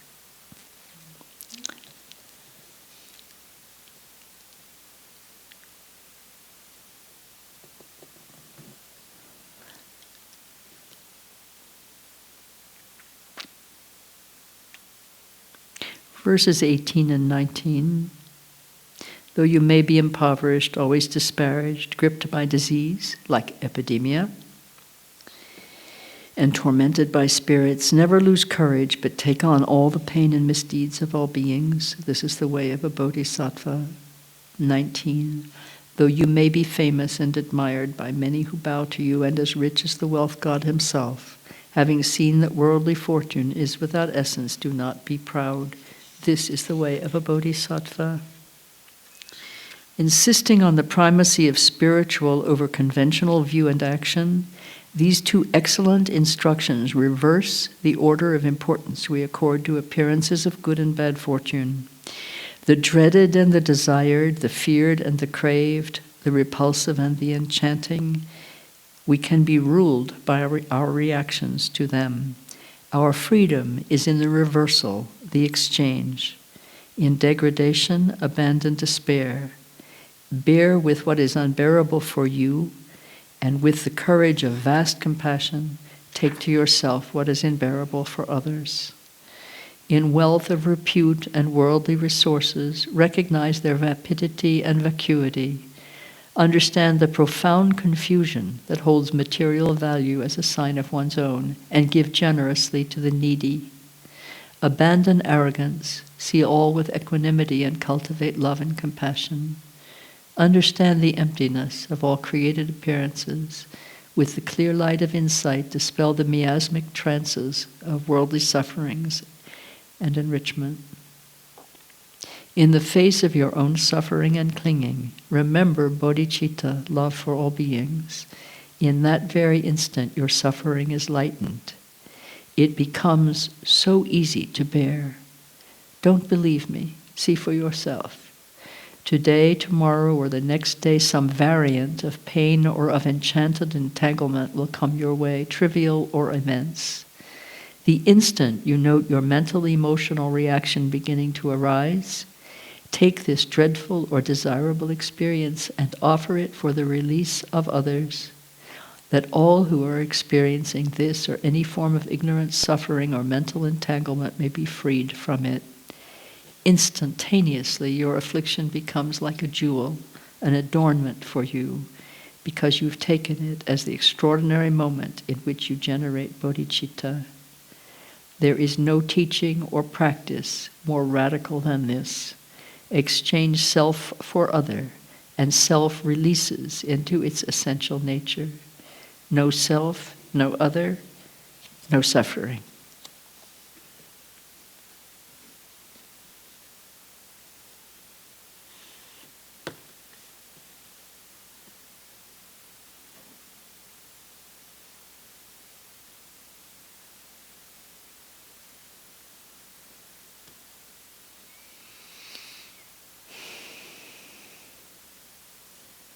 Let compassion mount the mighty steed of love and turn them loose. Manes streaming, churning, flanks gleaming, eyes fierce with freedom, the whole lost feral herd will follow them home. That's in your book.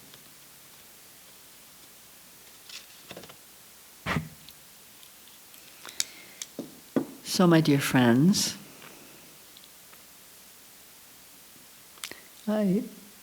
it would be my wish that these verses, none are more precious or more profound than these. It would be my aspiration for you that you take them deeply to heart, because you've been waiting for them. You've been waiting for these drops of nectar to come from the Dharma sphere and to alight upon your lotus, your crown lotus, and for your crown lotus to open, and for this elixir of the medicinal Dharma to fully penetrate your mind and suffuse it, to moisten and soften where it's hard, to strengthen where it's wavering, and to inspire where it's discouraged.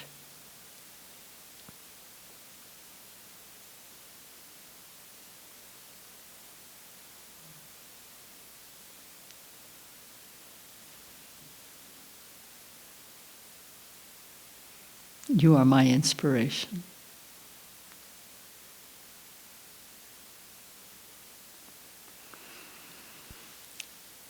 Do you want to take a short break? We're not going to go to do 20 and 21. We'll stop. That means I won't do anger.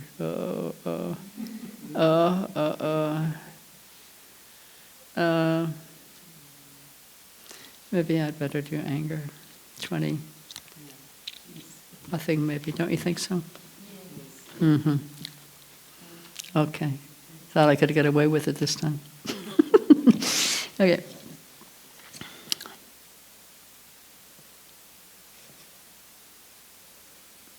If the enemy, your own anger, is not tamed, subduing outer enemies will only make them increase.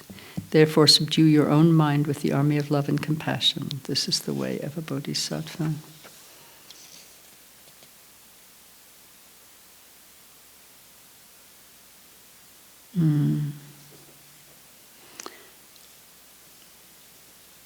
It's often said that the most dangerous of our afflictions is anger.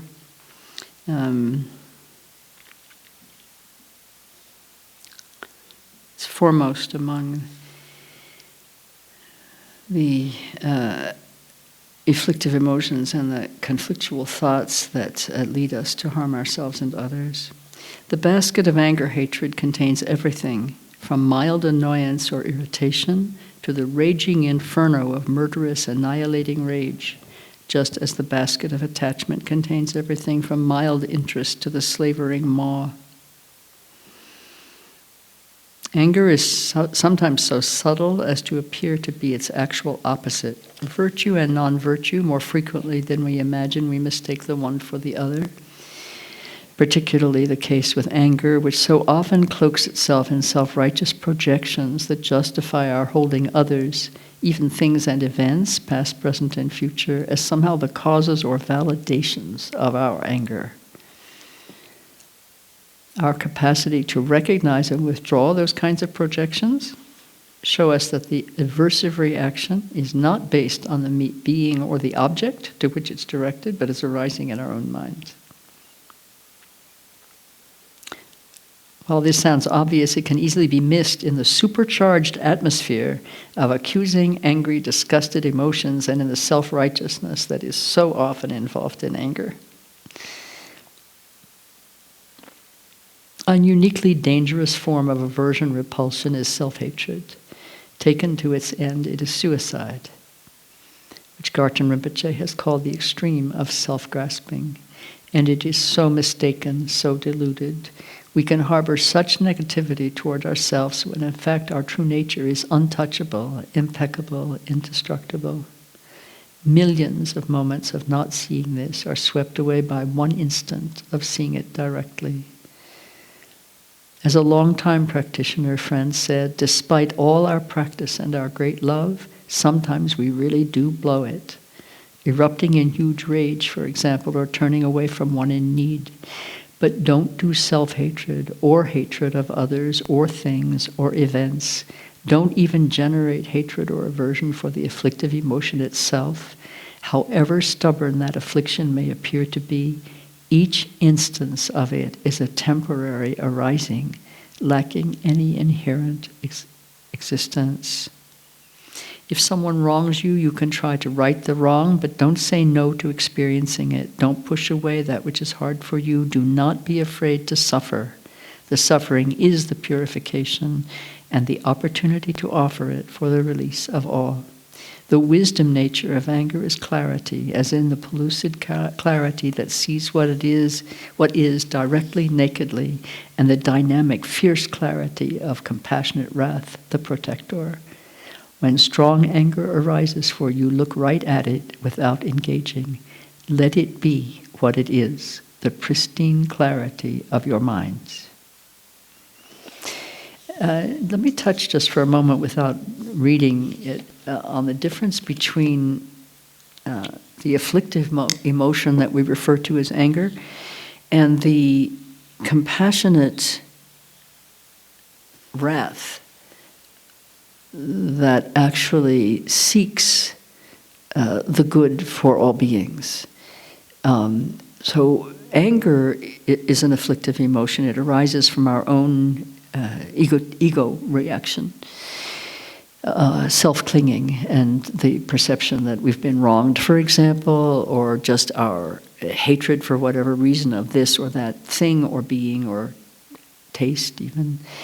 I sat with somebody at lunch one day in Santa Fe, and this person kind of erupted in a little fit of rage about cilantro. And I thought,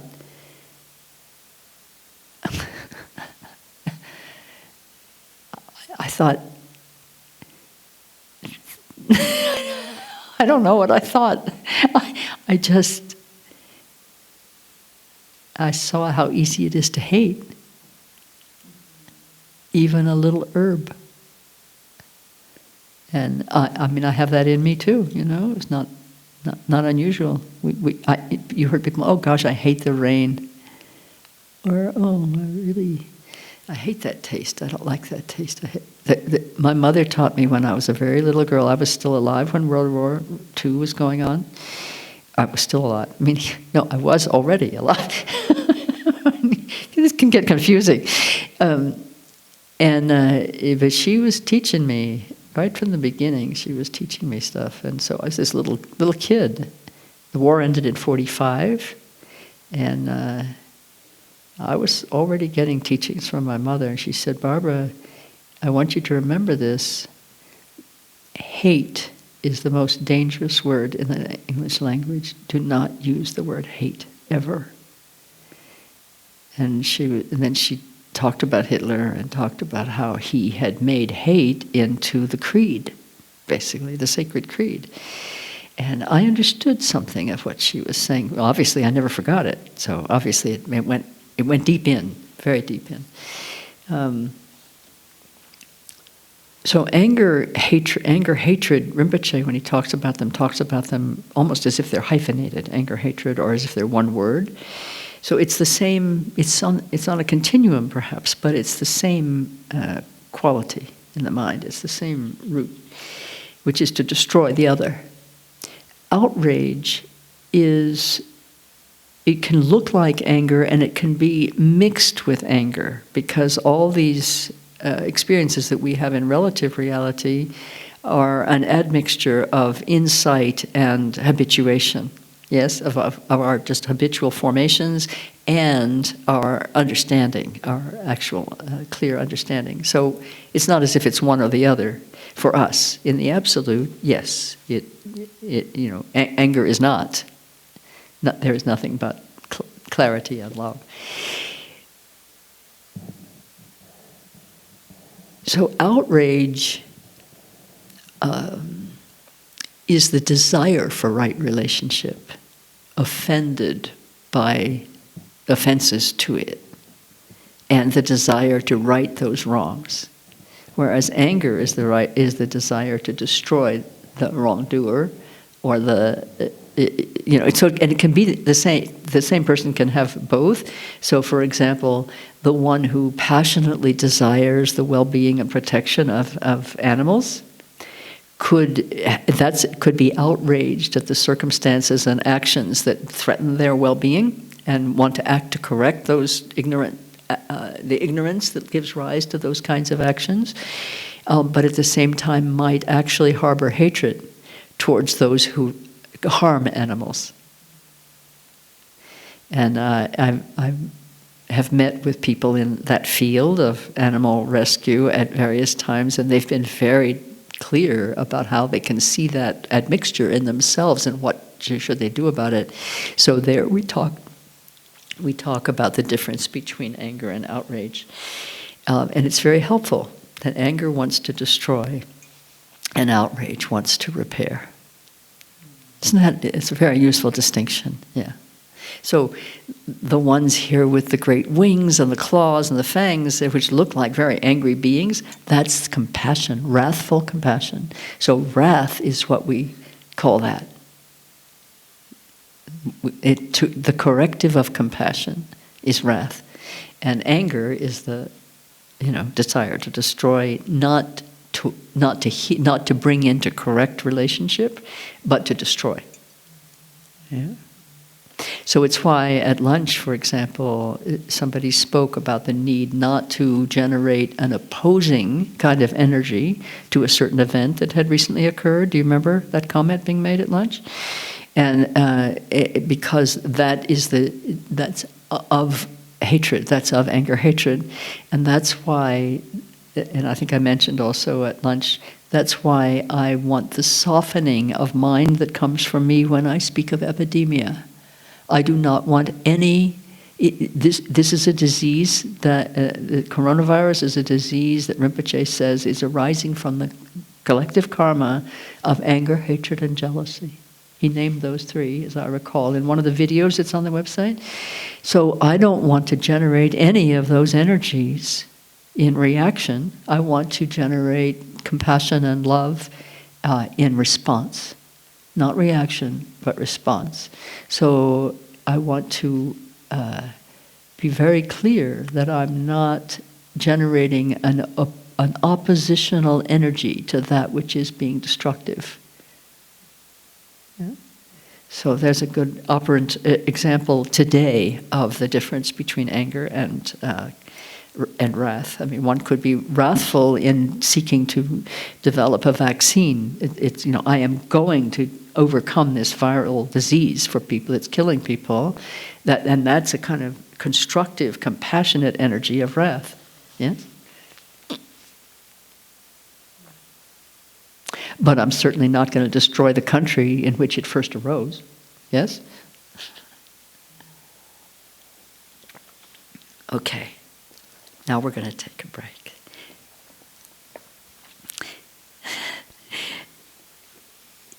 I'm hoping that you're salivating and wanting to get more into this. Just eventually I want, we see this little tiny book, and maybe it'll get smaller. Maybe eventually we'll have it engraved, on... or tattooed on us. I want it to be on my heart bone, so if they do an autopsy at death, they're going to open up my chest here to find out why I stopped breathing, and they're going to say, oh, look, what's this? 37 it says here. What? That would be fun. I will be watching to see. Okay, so I'm going to take a quick break, and I invite you to do the same, and then I'll come back, we'll do questions. Okay? And then I have one more little reading for you before we end. And then I have to go home again? I can't stay here? Oh, dear. Okay, thanks. Guys, thank you. You want to take a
Okay, we're back. Now we get to look at questions that have been sent in by people who are here and also people who are with us through the ethers.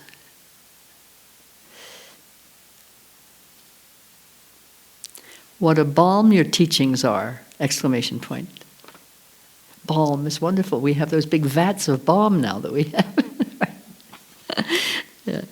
The question, I never considered myself a jealous or envious person at all, but with some deep practice and layers being pulled back, there it is.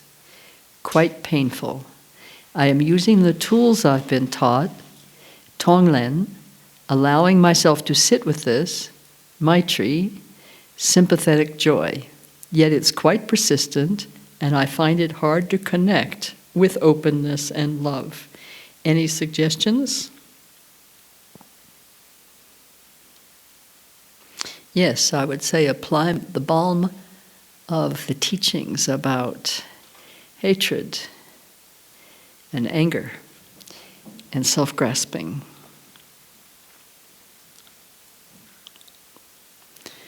Apply the balm of the teaching to see what arises in the mind and to be with it, tolerating it, and look directly at the jealousy and envy, directly at them as they arise, and don't blink first.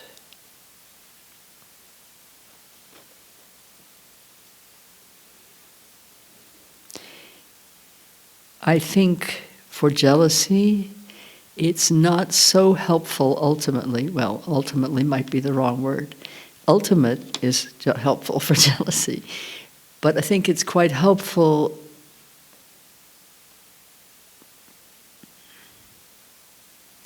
to see it directly, even though it's very slippery and very spindly and it's like, when you get sprouts on your salad, particularly alfalfa sprouts, there's the leaf, and then there's the little stalk, and it gets thinner and thinner, and finally it's just like a little thread that's practically invisible, and that's what ends up in your teeth. I think jealousy's like that.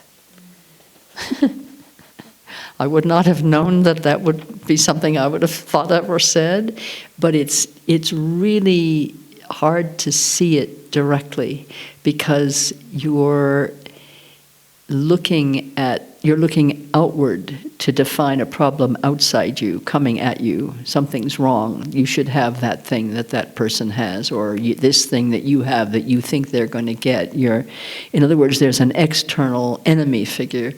But to see the roots of jealousy in yourself, you have to see your own, again, these are words that I wouldn't have expected to hear, your own despair,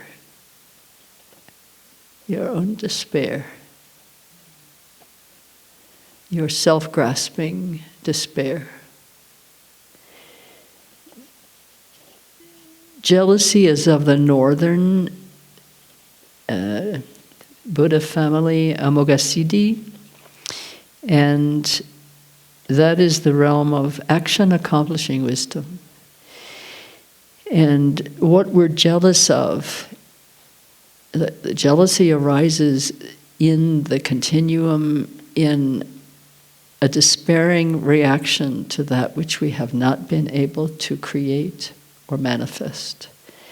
I'm talking about it as in a very a deep sense that's quite broad, not specific instances. Oh, I'm jealous of so and so because her hair is curly and mine is not. Talking about that at all. That's more like envy. So if you're looking at how to address jealousy in the action realm, it is to take that which you're jealous of. See the roots of your own despairing longing for that, the despair of thinking that you'll never be able to generate that, you'll never be able to manifest that, you'll never be able to create that in your own life, and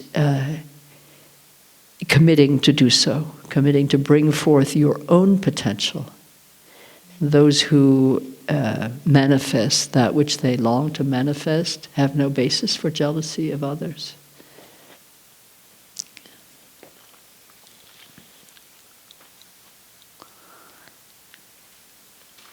And then here's a question. I understand the loving the many in the one. What about how to address loving the one person in your life that you absolutely cannot stand? I like these juicy questions. I want to love this person, I just don't know where to start. Well, hello. Start right here, right now. To distinguish love from like-dislike. Like-dislike and being able to stand somebody and wanting them around and all of that.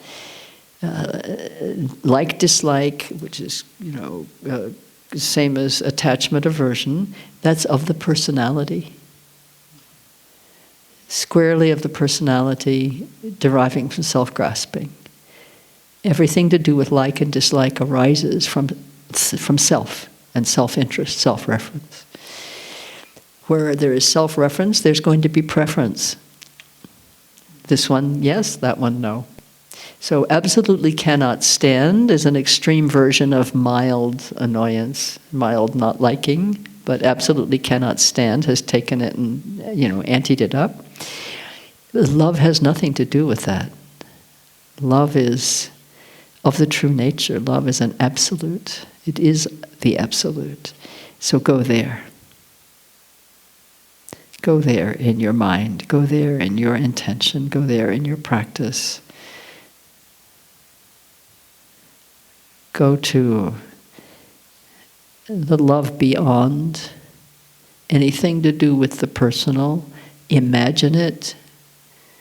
Look for examples of it shining for you in the world.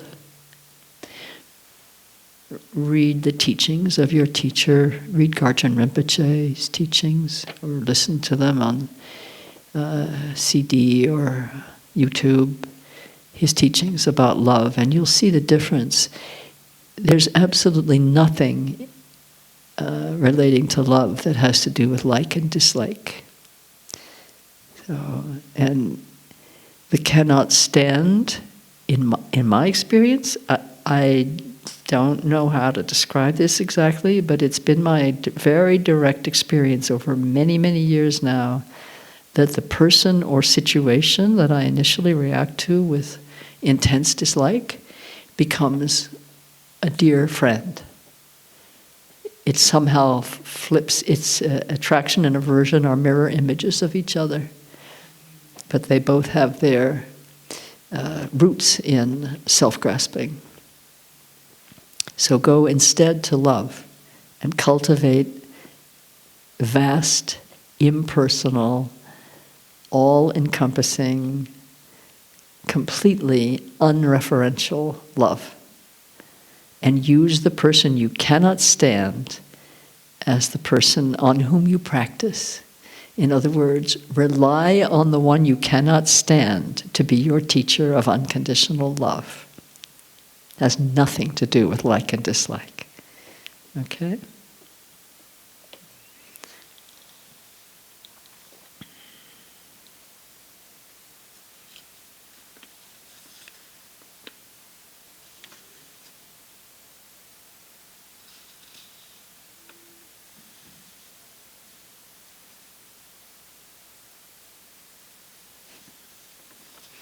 Here's a little note. This isn't a question. It's a little note from a woman named Olga in Kiev in Ukraine who came to the Garchen Institute in 2004.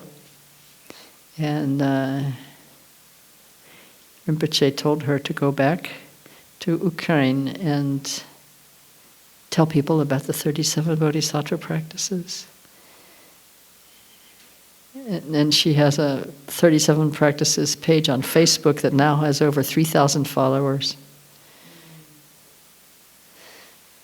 She's just writing to send her greetings. Nothing is ever lost.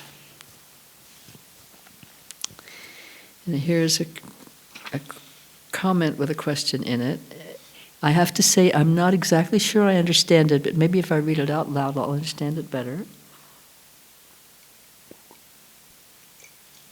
You seem to be saying liberation from suffering comes from sucking it up with acceptance and fully experiencing it as karmic justice. That wouldn't have been how I described what I was saying, but maybe that is... sucking it up isn't anywhere in there. Acceptance is. Fully experiencing, yes. Karmic justice, no. I'll come back to these. To me, it still hurts. And where do we find the supernatural city of suffering extinguishment? I think that must mean the extinction of suffering, yes? Is that what that means, do you think? Suffering extinguishment, the extinction of suffering? We find it in emptiness. In emptiness, no suffering. As long as there's I, there's suffering. I don't think in terms of karmic justice. I think in terms of karmic cause and consequence. Justice kind of suggests that we're looking for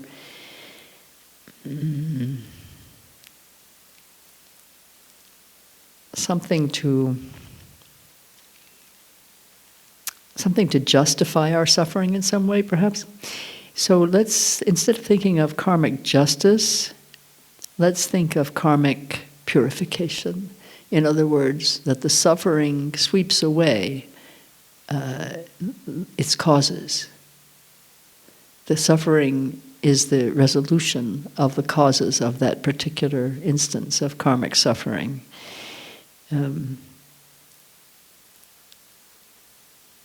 Liberation from suffering comes with realization of the absolute, meaning emptiness, love, the union of emptiness and love, emptiness being wisdom or truth, and love being the radiance of truth, wisdom. So let me see if I can just sort of settle, since I've parsed the words a little bit, let me see if I can settle into what I think may be helpful.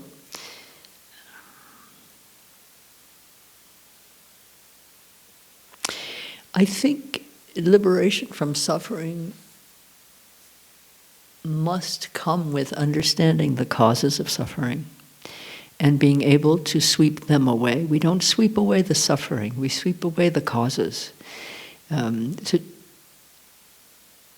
the causes of suffering all lie in that ignorance of the actual nature of reality that gives rise to the notion of there being selfness in any phenomenon of relative reality. There is not. There's the appearance thereof, but there is not the fact thereof. So the mistaken clinging to the notion of self is what needs to be understood, regarded with compassion, because it's a completely innocent mistake of understanding, and then worked with skillfully in whatever ways are effective in a moment or over time, and we try different things. That's why we have 81,000 different kinds of practices and skillful means. To clear away the misconceptions about the nature of reality. And that's why we also practice contemplative meditation,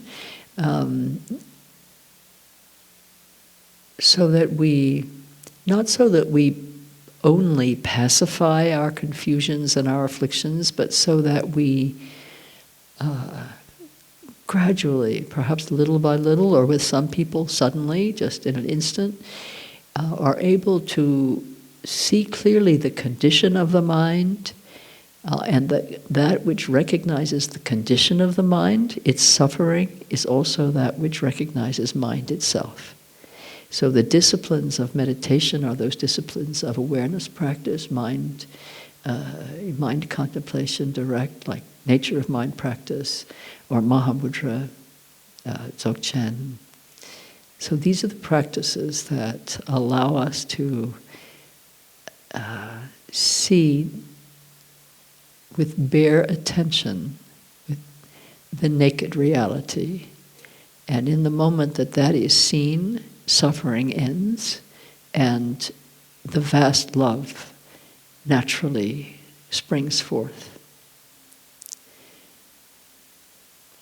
It's a practice that, and a quality of insight, an experience of insight that must be direct. We can speak of it, we can point to it, but it must be experienced directly by each individual. And one experience is often a glimpse. Sometimes it is the moment of full awakening. Most often, perhaps, it's a glimpse that then has to be familiarized. We have to make friends with it, let it be, coming in again and again and again in our sitting practice or our inward attention practice, so that we become familiar with the relaxation of grasping that allows the mind simply to open like an eye to see itself. That's the end of suffering.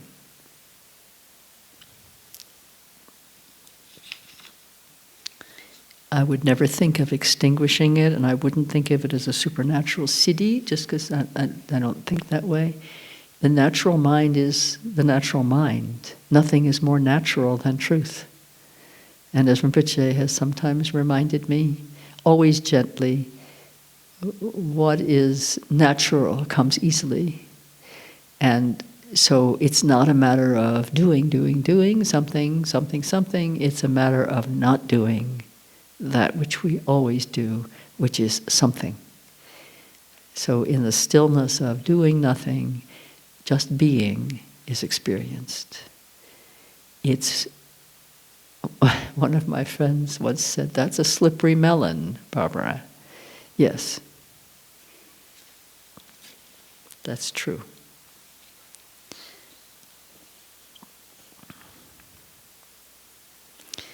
A question. Manjushri said, Bodhisattvas abide in love by seeing that all phenomena are naturally beyond suffering. Can you talk about this in the context of not abandoning beings and the implication for compassion? Yes, it's the first line of the 37 practices that we touched on a couple times today. I'll read it again because it's really the essence of the whole path. It's the essence of truth, and it's the essence of the path. While seeing that all phenomena neither come nor go, you strive solely for the sake of all beings. So it's mind that recognizes the void nature of appearances, that they come together dependent upon causes and conditions. They're impermanent and by their very nature interdependent. And they arise based on the cause, and when the cause is purified by the arising, the cause is no more. When the apricot tree bears fruit, it's an apricot, and the seed of the apricot, now that's in the flower, is no longer in the ground. You have to like apricots to get the full nectar of that little nugget of truth there. Remember how they taste in the mouth when they're warm and fresh in the sun? Seriously. So, the seeing that all phenomena neither come nor go is seeing directly, perceiving directly the nature of reality, which is unborn, undying, unconditioned, having neither ground nor substance, neither center nor circumference, the great expanse, the space. And in that, there is no coming and no going. Nothing ever came, nor did anything ever leave. You've probably heard that expression. So seeing that is seeing directly what we call the emptiness of appearances. And though, as the question points to, if you're seeing it or think you're seeing it, and you're seeing it conceptually rather than directly, meaning nakedly, unobstructedly, but you're thinking about it, it will possibly have the implication of, well, if you think nothing other comes nor goes, why would you have compassion for sentient beings? If you think all phenomena are naturally beyond suffering, which they are, because naturally meaning in their true nature, no phenomenon that is empty has any quality of suffering or even the rumor of suffering. So why would we have compassion for beings if we think that they are already beyond suffering? In the direct seeing, not the conceptualization, but the direct seeing of this that we call the empty nature of appearances, in the direct perception of it, what flows forth is its natural effulgence of compassion and love, just like a fountain, irresistible, endless, compelling, filled with tears and laughter and love, whatever it's filled with in that moment. The emptiness is effulgent and dynamic. Let me see if I can find something here that might say that more succinctly.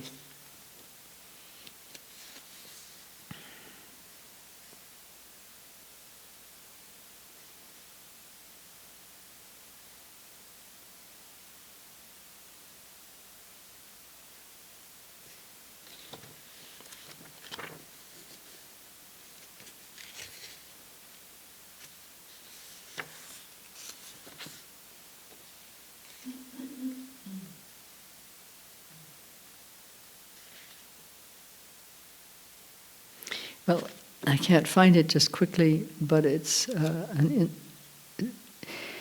a way of speaking to this that spontaneously arose for me at one point with very dear students in Utah. And these words came out: when the thick hide of appearances is pierced by the arrow of emptiness, the milk of love pours forth. So. And then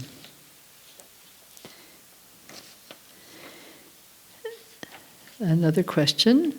If someone took something from me, is it wrong to go to the police and hold them accountable rather than offer everything to the thief? Let's say it's not either or, do both. Because the quicker karma comes, the lighter it is to bear, the longer it takes to mature, the heavier it gets. That's what I've experienced, that's what I've been also told. I'm not certain that it's true, but it certainly seems right in terms of what I've seen. But so bodhicitta is not wimp compassion, or what we call idiot compassion. It doesn't mean you just have to, you can if you want, if that's your dharma. It doesn't mean you have to lay back and let somebody walk all over you. That may be what you're led to do, and that would be fine, depending on the condition of your mind, the motive. But going to the police could be a compassionate action in that somebody being held responsible, that's the payback. That's the karmic, that's a karmic consequence in that moment, engineered by the person who was the victim of the thief, so-called victim. Yes? So, I think an example that I think I mentioned in the book is if the mechanic messes up your car, why not try to have it made right? In terms of finances or getting the car fixed correctly and so on. So you don't need to just take wrongdoing or harmful action and say, okay, I'm a bodhisattva, therefore go ahead and hit me. That may be, as I said, that may be the way you work, some do, but it's not necessary to do it that way. For maybe if it's not necessary, you don't do it that way. But if you're going to do that, if you're going to invoke the police to take action towards your thief, at the same time, give your thief everything. Right? I mean, we did that verse 12, yes? So give everything to the one who would take something. In your mind, this is a mental practice, although you may want to also pay as bail. You know, I mean, this can be taken at every level, but it doesn't have to be either or. You could also choose not to go to the police and do the inner practice, and then you might request arbitration, for example, or mediation, or reconciliation, what do you call it, reconciliation justice or something, where you come together with the thief and the thief makes amends in some way. So action in the worldly way, in the worldly circumstance, is not contraindicated necessarily, depends on the circumstance and on your makeup and your development. But what is always required, if you're capable of it, is the mental work. Because it's the work with our own mind that is really at the root of our suffering. You know, our suffering will not be cleared by calling the police on the thief. Our confusion doesn't clear by retributive justice. It clears by great commitment to compassion and love, generating bodhicitta, and really acquiring and acting with all the skillful means at your disposal to benefit beings, including the thief and including those dear to you, and including yourself. The greatest benefit to you is to generate bodhicitta.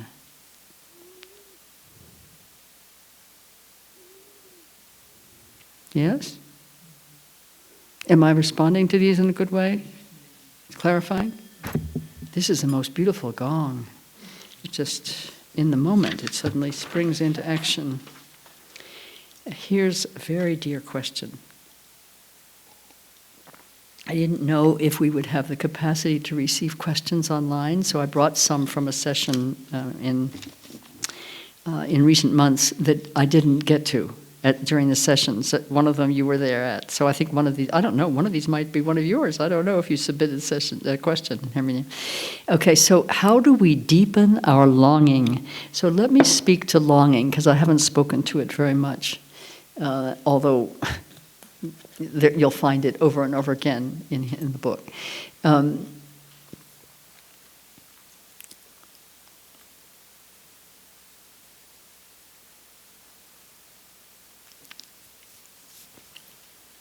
For spiritual seekers,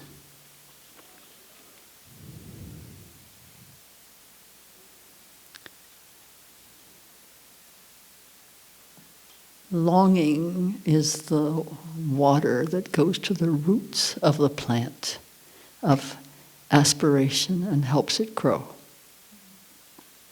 We long only for that which we already know. Longing is a form of knowing. Spiritually, we don't long for a taste that we've never experienced. Really? I mean, pistachio. Who longs for pistachio if they didn't already have that interesting taste in their mouth? They might want to experience something never before experienced, but that's not longing. Longing is, I need this, it's part of me. Yes? You long for your lover as part of you. It's for union. Longing is about union, about experiencing union. And it may be pistachio, it may be your lover, but it's for that which is in some way intimated or intuited or sensed as having once been or still being a part of you in your larger being, not necessarily part of your body, but so it is very intimately a part of aspiration, and aspiration spiritually is of love. Aspiration is always of love. Whereas desire is not always of love, but aspiration always is. It lifts us, aspiration. And longing, the Sufis say, longing is the love. Longing is the love. So spiritual longing is like a cry to the rainbow, oh, I remember.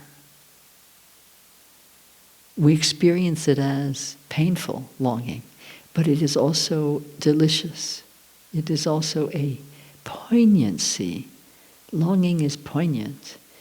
It's not wanting, which is more avidity. It's not missing something. It's knowing, and it's knowing.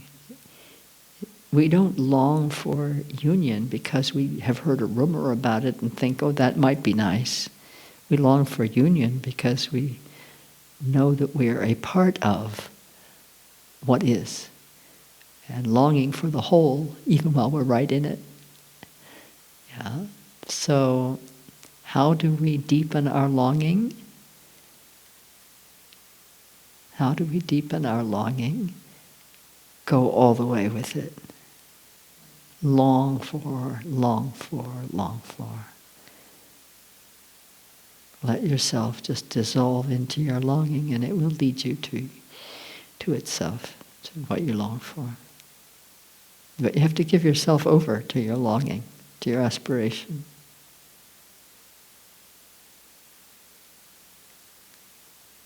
You can't hold back aspiration. Once you have aspiration, once the longing becomes actual aspiration, like I, in my early years as a very, very little kid, longed for truth. It's the only thing I really longed for, that I can remember. I longed for truth. I had no idea what that meant, but I longed for truth, and that was true for me pretty much all my life long. And it's a long life already. Quite long.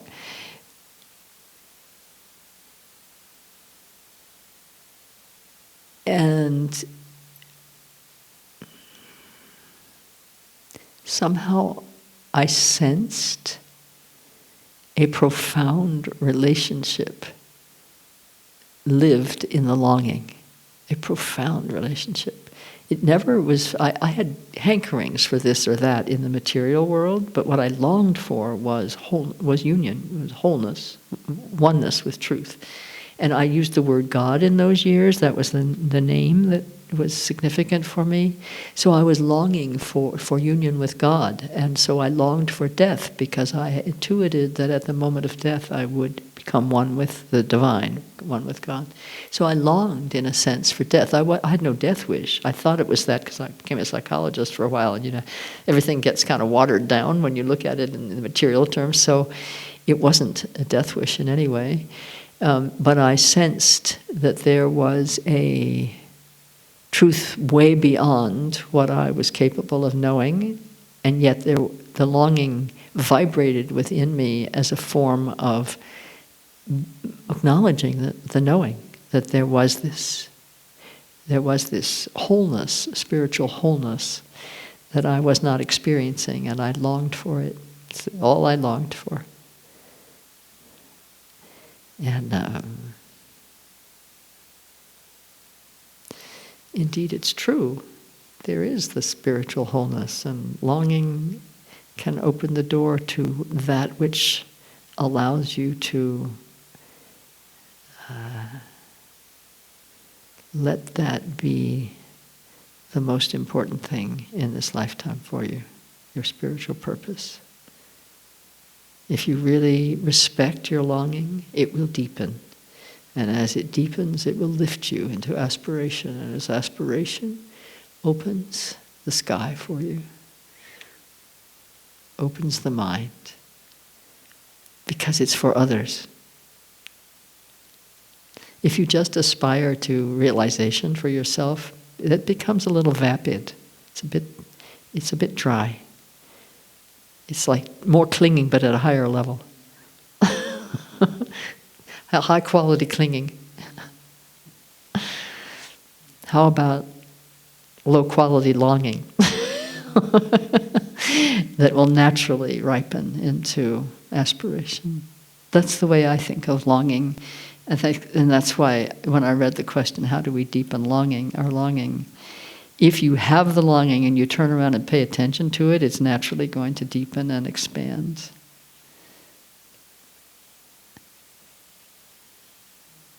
Okay?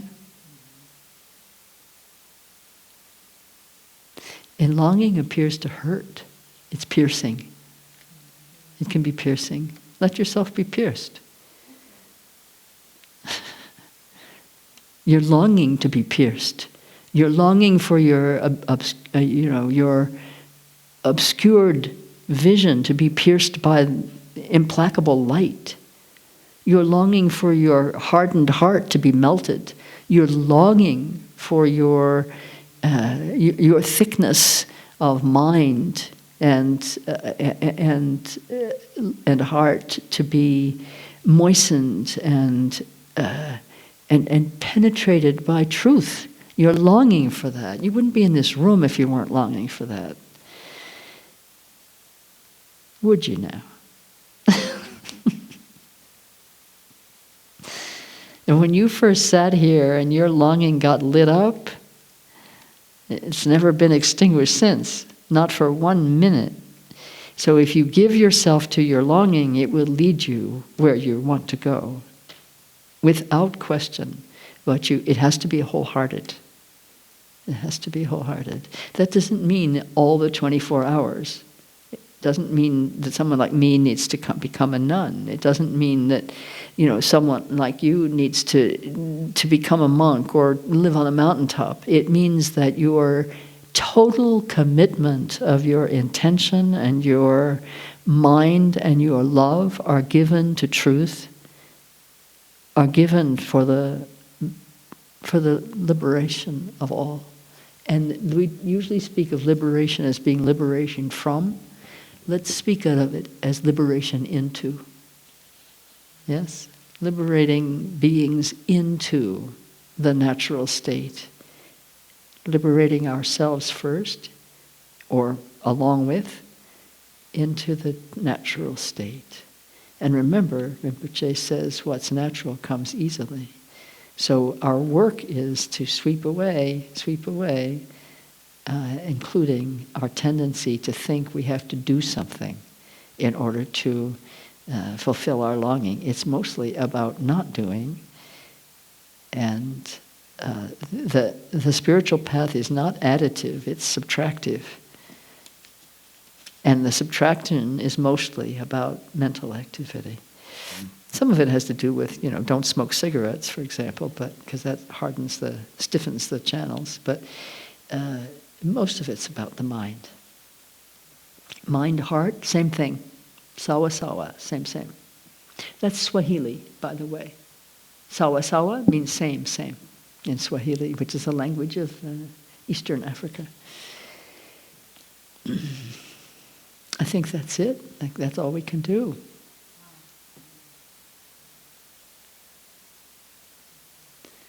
Thank you, all you millions and zillions and gazillions of beings who've been here this afternoon with us and this morning with us. And some of you by, what do we call this? Live streaming. I love that. Live streaming. We're going to keep going until we finished our closing prayers. Yes? Do you have your prayer books?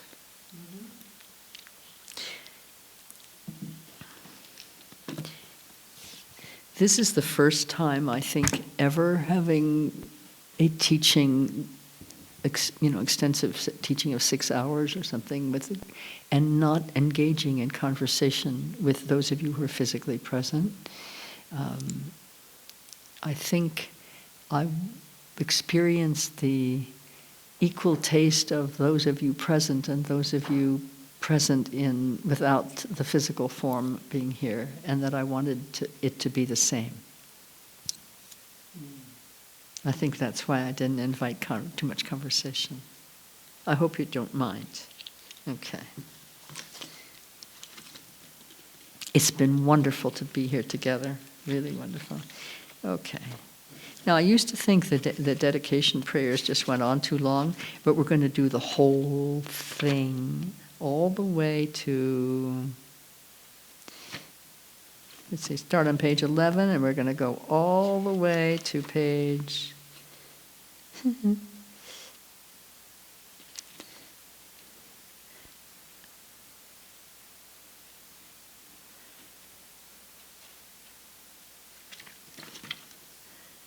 32. In the temple, do you usually do all of them? Sometimes they choose just to skip something and it depends. Let's do them all because they're just magnificent. They're really magnificent. So starting with page 11. By this merit may I attain omniscience. Having defeated the enemies, my wrongdoings, may I liberate all beings who are tossed in the ocean of samsara by the waves of birth, old age, sickness, and death. Whatever virtue sentient beings possess, whatever good they have done, will do, and are doing now, whatever goodness there may be, may it permeate all beings everywhere. By the virtue accumulated throughout the 3 times by others and myself, may all beings filling the reaches of space enter the gateway of the unexcelled path, and may they attain the Vajra holder's ground. By all the virtue actually performed and mentally created by myself and all sentient beings of the 3 times, may all beings of the 6 realms attain the 5 kayas and realize the primordial wisdom of the Buddhas in the Dharmadhatu Mandala of the awakened mind. Glorious Root Guru, precious one who sits upon a lotus at my heart, hold me with kindness and grant me all accomplishments of enlightened body, speech, and mind. I pray for the excellent health of the Guru. I pray that he lives a supremely long life. I pray that his activities spread far and wide. Grant blessings that I may not be separate from my Guru. May the Buddha's teachings, the only source of benefit and happiness, endure long, and may the victory banner of longevity for those upholding the teachings be steadfast. May the sound of the great Dharma drum liberate all sentient beings from suffering. Please remain and teach the Dharma for infinite millions of kalpas. By the might of this powerful merit, may the aspirations of the benefactors and their circles be accomplished within this very life. May their obstacles be pacified, may everything be auspicious, and may their wishes be fulfilled according to the Dharma. Just as the hero Manjushri realized things as they are, and as did Samantrabhadra true, I will follow in their path and perfectly dedicate all these virtues. As all such dedications have been praised as supreme by the victorious ones of the 3 times, I fully dedicate all my roots of virtue to excellent conduct. By the blessing of the Buddhas who attained the 3 kayas, by the blessing of the truth of the unchanging nature of reality, and by the blessing of the undivided Sangha community, may my prayers be fulfilled according to this dedication. By the virtues accumulated in the 3 times by myself and all beings in samsara and nirvana, and by the intrinsic root of virtue, may I and all sentient beings quickly attain unsurpassed, perfect, complete, and precious awakening. Great Vajradhara, Tilopa, Naropa, Marpa, Milarepa, Dharma, Lord Gampopa, Pamatrupa, and Lord Rikompa, may the auspiciousness of all the Kagyu-lamas prevail. Glorious, holy, venerable, precious, kind root and lineage gurus, divine assembly of Yidams, assemblies of Buddhas and Bodhisattvas, heroes and heroines, Yogini and her assembly of Dakinis, all of you dwelling in the 10 directions, please heed me. By the power of this vast root of virtue, may I benefit all beings through my body, speech, and mind. May the afflictions of attachment, hatred, ignorance, pride, and jealousy not arise in my mind. May thoughts of fame, reputation, respect, honor, and concern for this life not arise for even a moment. May my mind stream be moistened by loving kindness, compassion, and bodhicitta, and may I become a spiritual master with good qualities equal to the infinity of space. May I gain the supreme attainment of Mahamudra in this very life. At the moment of death, may I not experience the suffering of being abruptly severed from this life. May I not suffer a terrible death. May I not die confused by wrong views. May I not experience an untimely death. May I die joyfully and happily in the great luminosity of the mind itself and in the crystal clarity of Dharmata. May I, in any case, gain the supreme attainment of Mahamudra at the time of death or in the bardo. For this realm encircled by snow-covered mountains, you are the source of all benefit and happiness. Tenzin Gyatso, Lord Chenrezig, may you remain steadfast until the end of samsara. Embodiment of the three jewels, great being who upholds and increases the teachings of the Shakya Lion. Supreme are your activities of guiding others with your perfect deeds. May you, the precious Guru who accomplishes everything spontaneously, live long.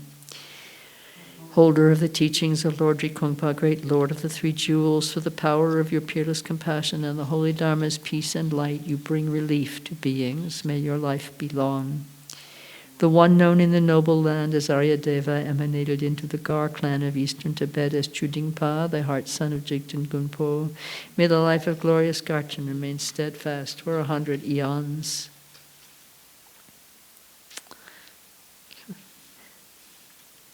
I don't think I've read this one before. Let's do this. Crown of the Shakya. This is the long life prayer for His Eminence Garchen Rinpoche, composed by His Holiness the Dalai Lama. Crown of the Shakyas, kind friend to strangers, the 17 great Panditas, Tilopa, Naropa, Marpa, Milarepa, Gampopa, Jigten Sumgan, and their lineage heirs, please bestow good fortune and auspiciousness. Protector Amitayas, transcendent Lord who grants supreme life, everlasting, stable, and unchanging, and who diverts from untimely death anyone who merely hears your name or thinks of you, please bestow good fortune and auspiciousness. Living austerely in the higher training of discipline, full of compassion that is the glory of those to be tamed, devoid of all grasping, never parting from Mahamudra's natural state, Nedun Tenpe Nyima, son of the teachings, may your life be firm. May the teachings of the great Rikongpa Ratna Shri, Master of Interdependence, omniscient Lord of Dharma, who has seen all knowable things, be upheld until the end of cyclic existence through study, practice, hearing, contemplation, and meditation. Your 1,000 arms of the 1,000 wheel-turning kings, your 1,000 eyes of the 1,000 Buddhas of this fortunate eon, your love is boundless like space. I supplicate to the Bodhisattva Chenrezig. Om Mani Padme Hum Hri. May by this virtue, may I swiftly accomplish Lord Chenrezig, and may I bring all beings without exception to that state. May Bodhicitta, the precious and supreme mind, arise in whom it has not yet arisen. Where it has arisen, may it not decline, but ever increase higher and higher. The short prayer to be reborn in the blissful land of Amitabha.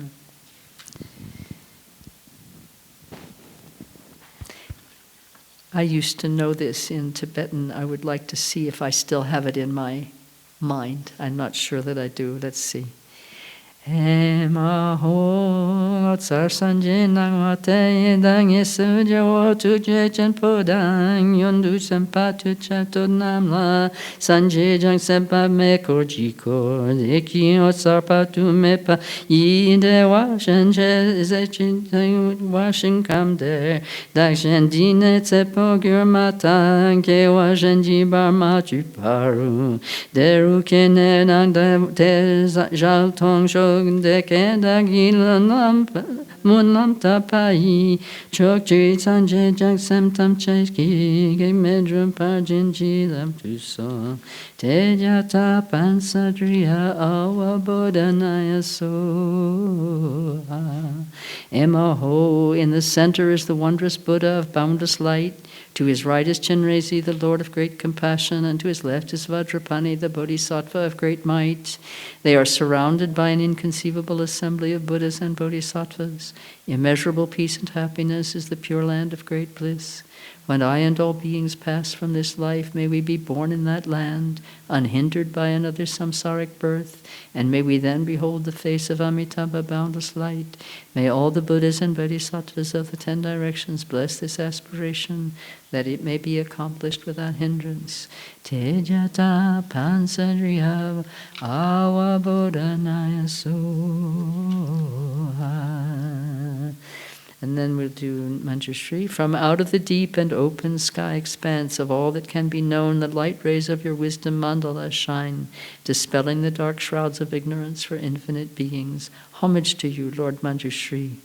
You are my only refuge, from now until I attain the heart of awakening. Wherever I am born in the 6 realms of samsara by the force of my karma, protect me from the dreadful cycle of existence, Manjushri.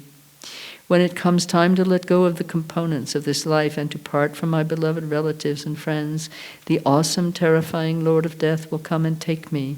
At that time, protect me from the horrors of the Lord of Death, Manjushri. If in the bardo of becoming, through the force of evil karma gathered since beginningless time, the powerful winds of my mental afflictions move to carry me away to the miserable states so difficult to bear, restrain these winds of my afflictions, Manjushri. When the time comes for my bardo consciousness to transition to a future life, provide the auspicious circumstances for me to utterly transcend the 8 unfree conditions and ensure my rebirth as a noble being who upholds the victory banner of the Buddha's teachings, Manjushri. In my future life, when I have gained a fortunate and free body ornamented with the supreme 7 attributes of a higher birth, provide me with the auspicious circumstances to meet a spiritual friend who upholds the Dharma perfectly, Manjushri. Having fully understood the eloquent ocean of the Buddha's teachings imparted by that spiritual friend, compassionate and skilled in means, may I be granted the discerning wisdom that enables me to teach it to others, Manjushri. Bringing only benefit to others throughout all my lives, may I be endowed with the 6 perfections, such as giving freely without stinginess and meditating in absorption with an undistracted mind, Manjushri. Although I wish to gaze upon the snowing mountain of the Buddha's teachings, the moonlight that cools the fierce heat of samsara, I am sinking in a swamp of laziness and distraction. Please come quickly and hold me with compassion, Manjushri. Although I long to fully dedicate myself to the path of the profound view and travel to the isle of perfect liberation, I am a miserable being fettered by samsara's ropes. Cut the bonds that tie me to samsara, Manjushri. Although I wish to surrender my selfish aim for the perfect peace that is like a kunda flower garden, and though I long to see the splendid lotus grove of the victorious ones, my mind is clouded by the veils of ignorance. Remove these veils, Manjushri. In brief, in all our future lives, please establish myself and all beings in the ocean of the Buddha Dharma. Be a wish-fulfilling jewel for all beings, the source of all their hopes, Manjushri. Through the power of this supplication, may the great ship of the pure twofold accumulation carry all beings across the ocean of samsara. To accomplish this, may I become like you, Manjushri. From this time onward, until I attain awakening, be my teacher, Lord Manjushri. The light rays of your supreme knowledge lovingly dispel the dark ignorance of my mind. Please grant me the brilliant wisdom and confidence to fully understand the words and treatises of the Buddha's teachings. My protector, Lord Manjushri, whenever I wish to gaze upon you or put to you the slightest question, may I behold you without hindrance. In order to accomplish the purpose of all beings throughout the vastness of infinite space, may the actions of myself and others emulate the noble conduct of Manjushri. Through Manjushri's kindness, may I always recollect my former lives and embrace the life of a renunciate until I reach the ground of perfect joy.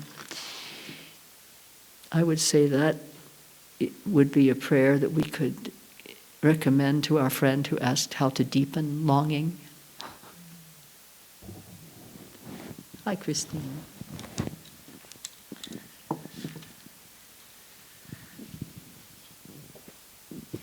I just wanted to convey our heartfelt thank you for your years of deep work and service in manifesting this book for us that really serves as such an inspirational, profound guide with such precision and depth that only a true practitioner could give birth to.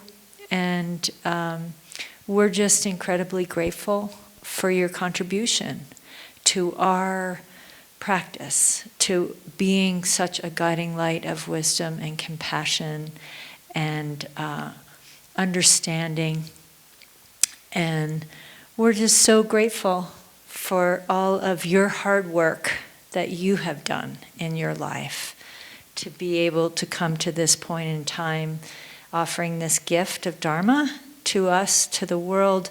I just checked, there are over 450 people that viewed your morning teaching, and so there's so many that are going to benefit from this offering. And just from our hearts, thank you. I couldn't do it without you. Well, we couldn't do it without you. That's so independence. yeah. Yeah. Thank It's you. wonderful. Thank you so much. Thank you. Thank you.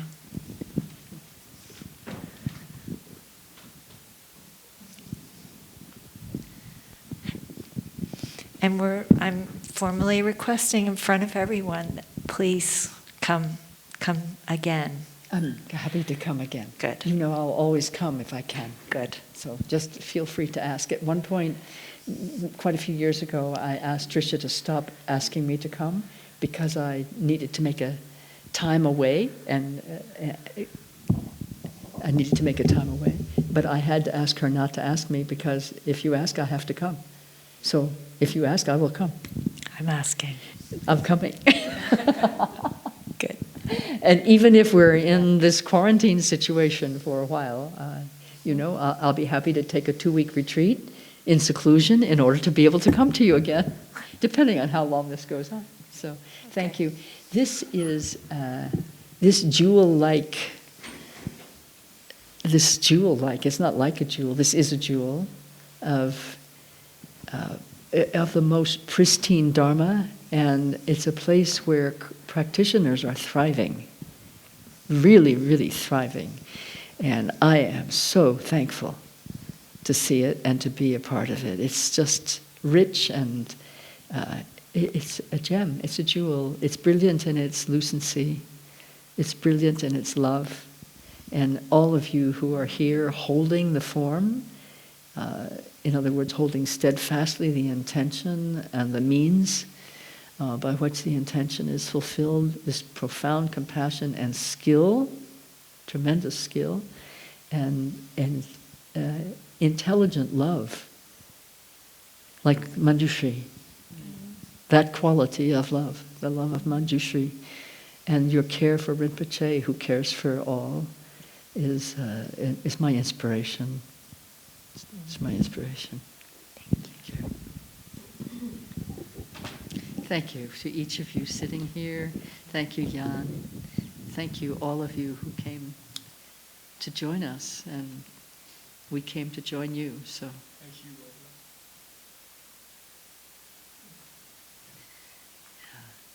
Barbara. And we're going to start selling the book in 6-packs.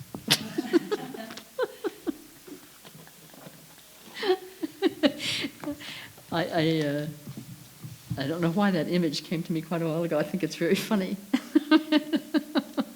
Yeah. So, okay. Yes. Okay. We're done.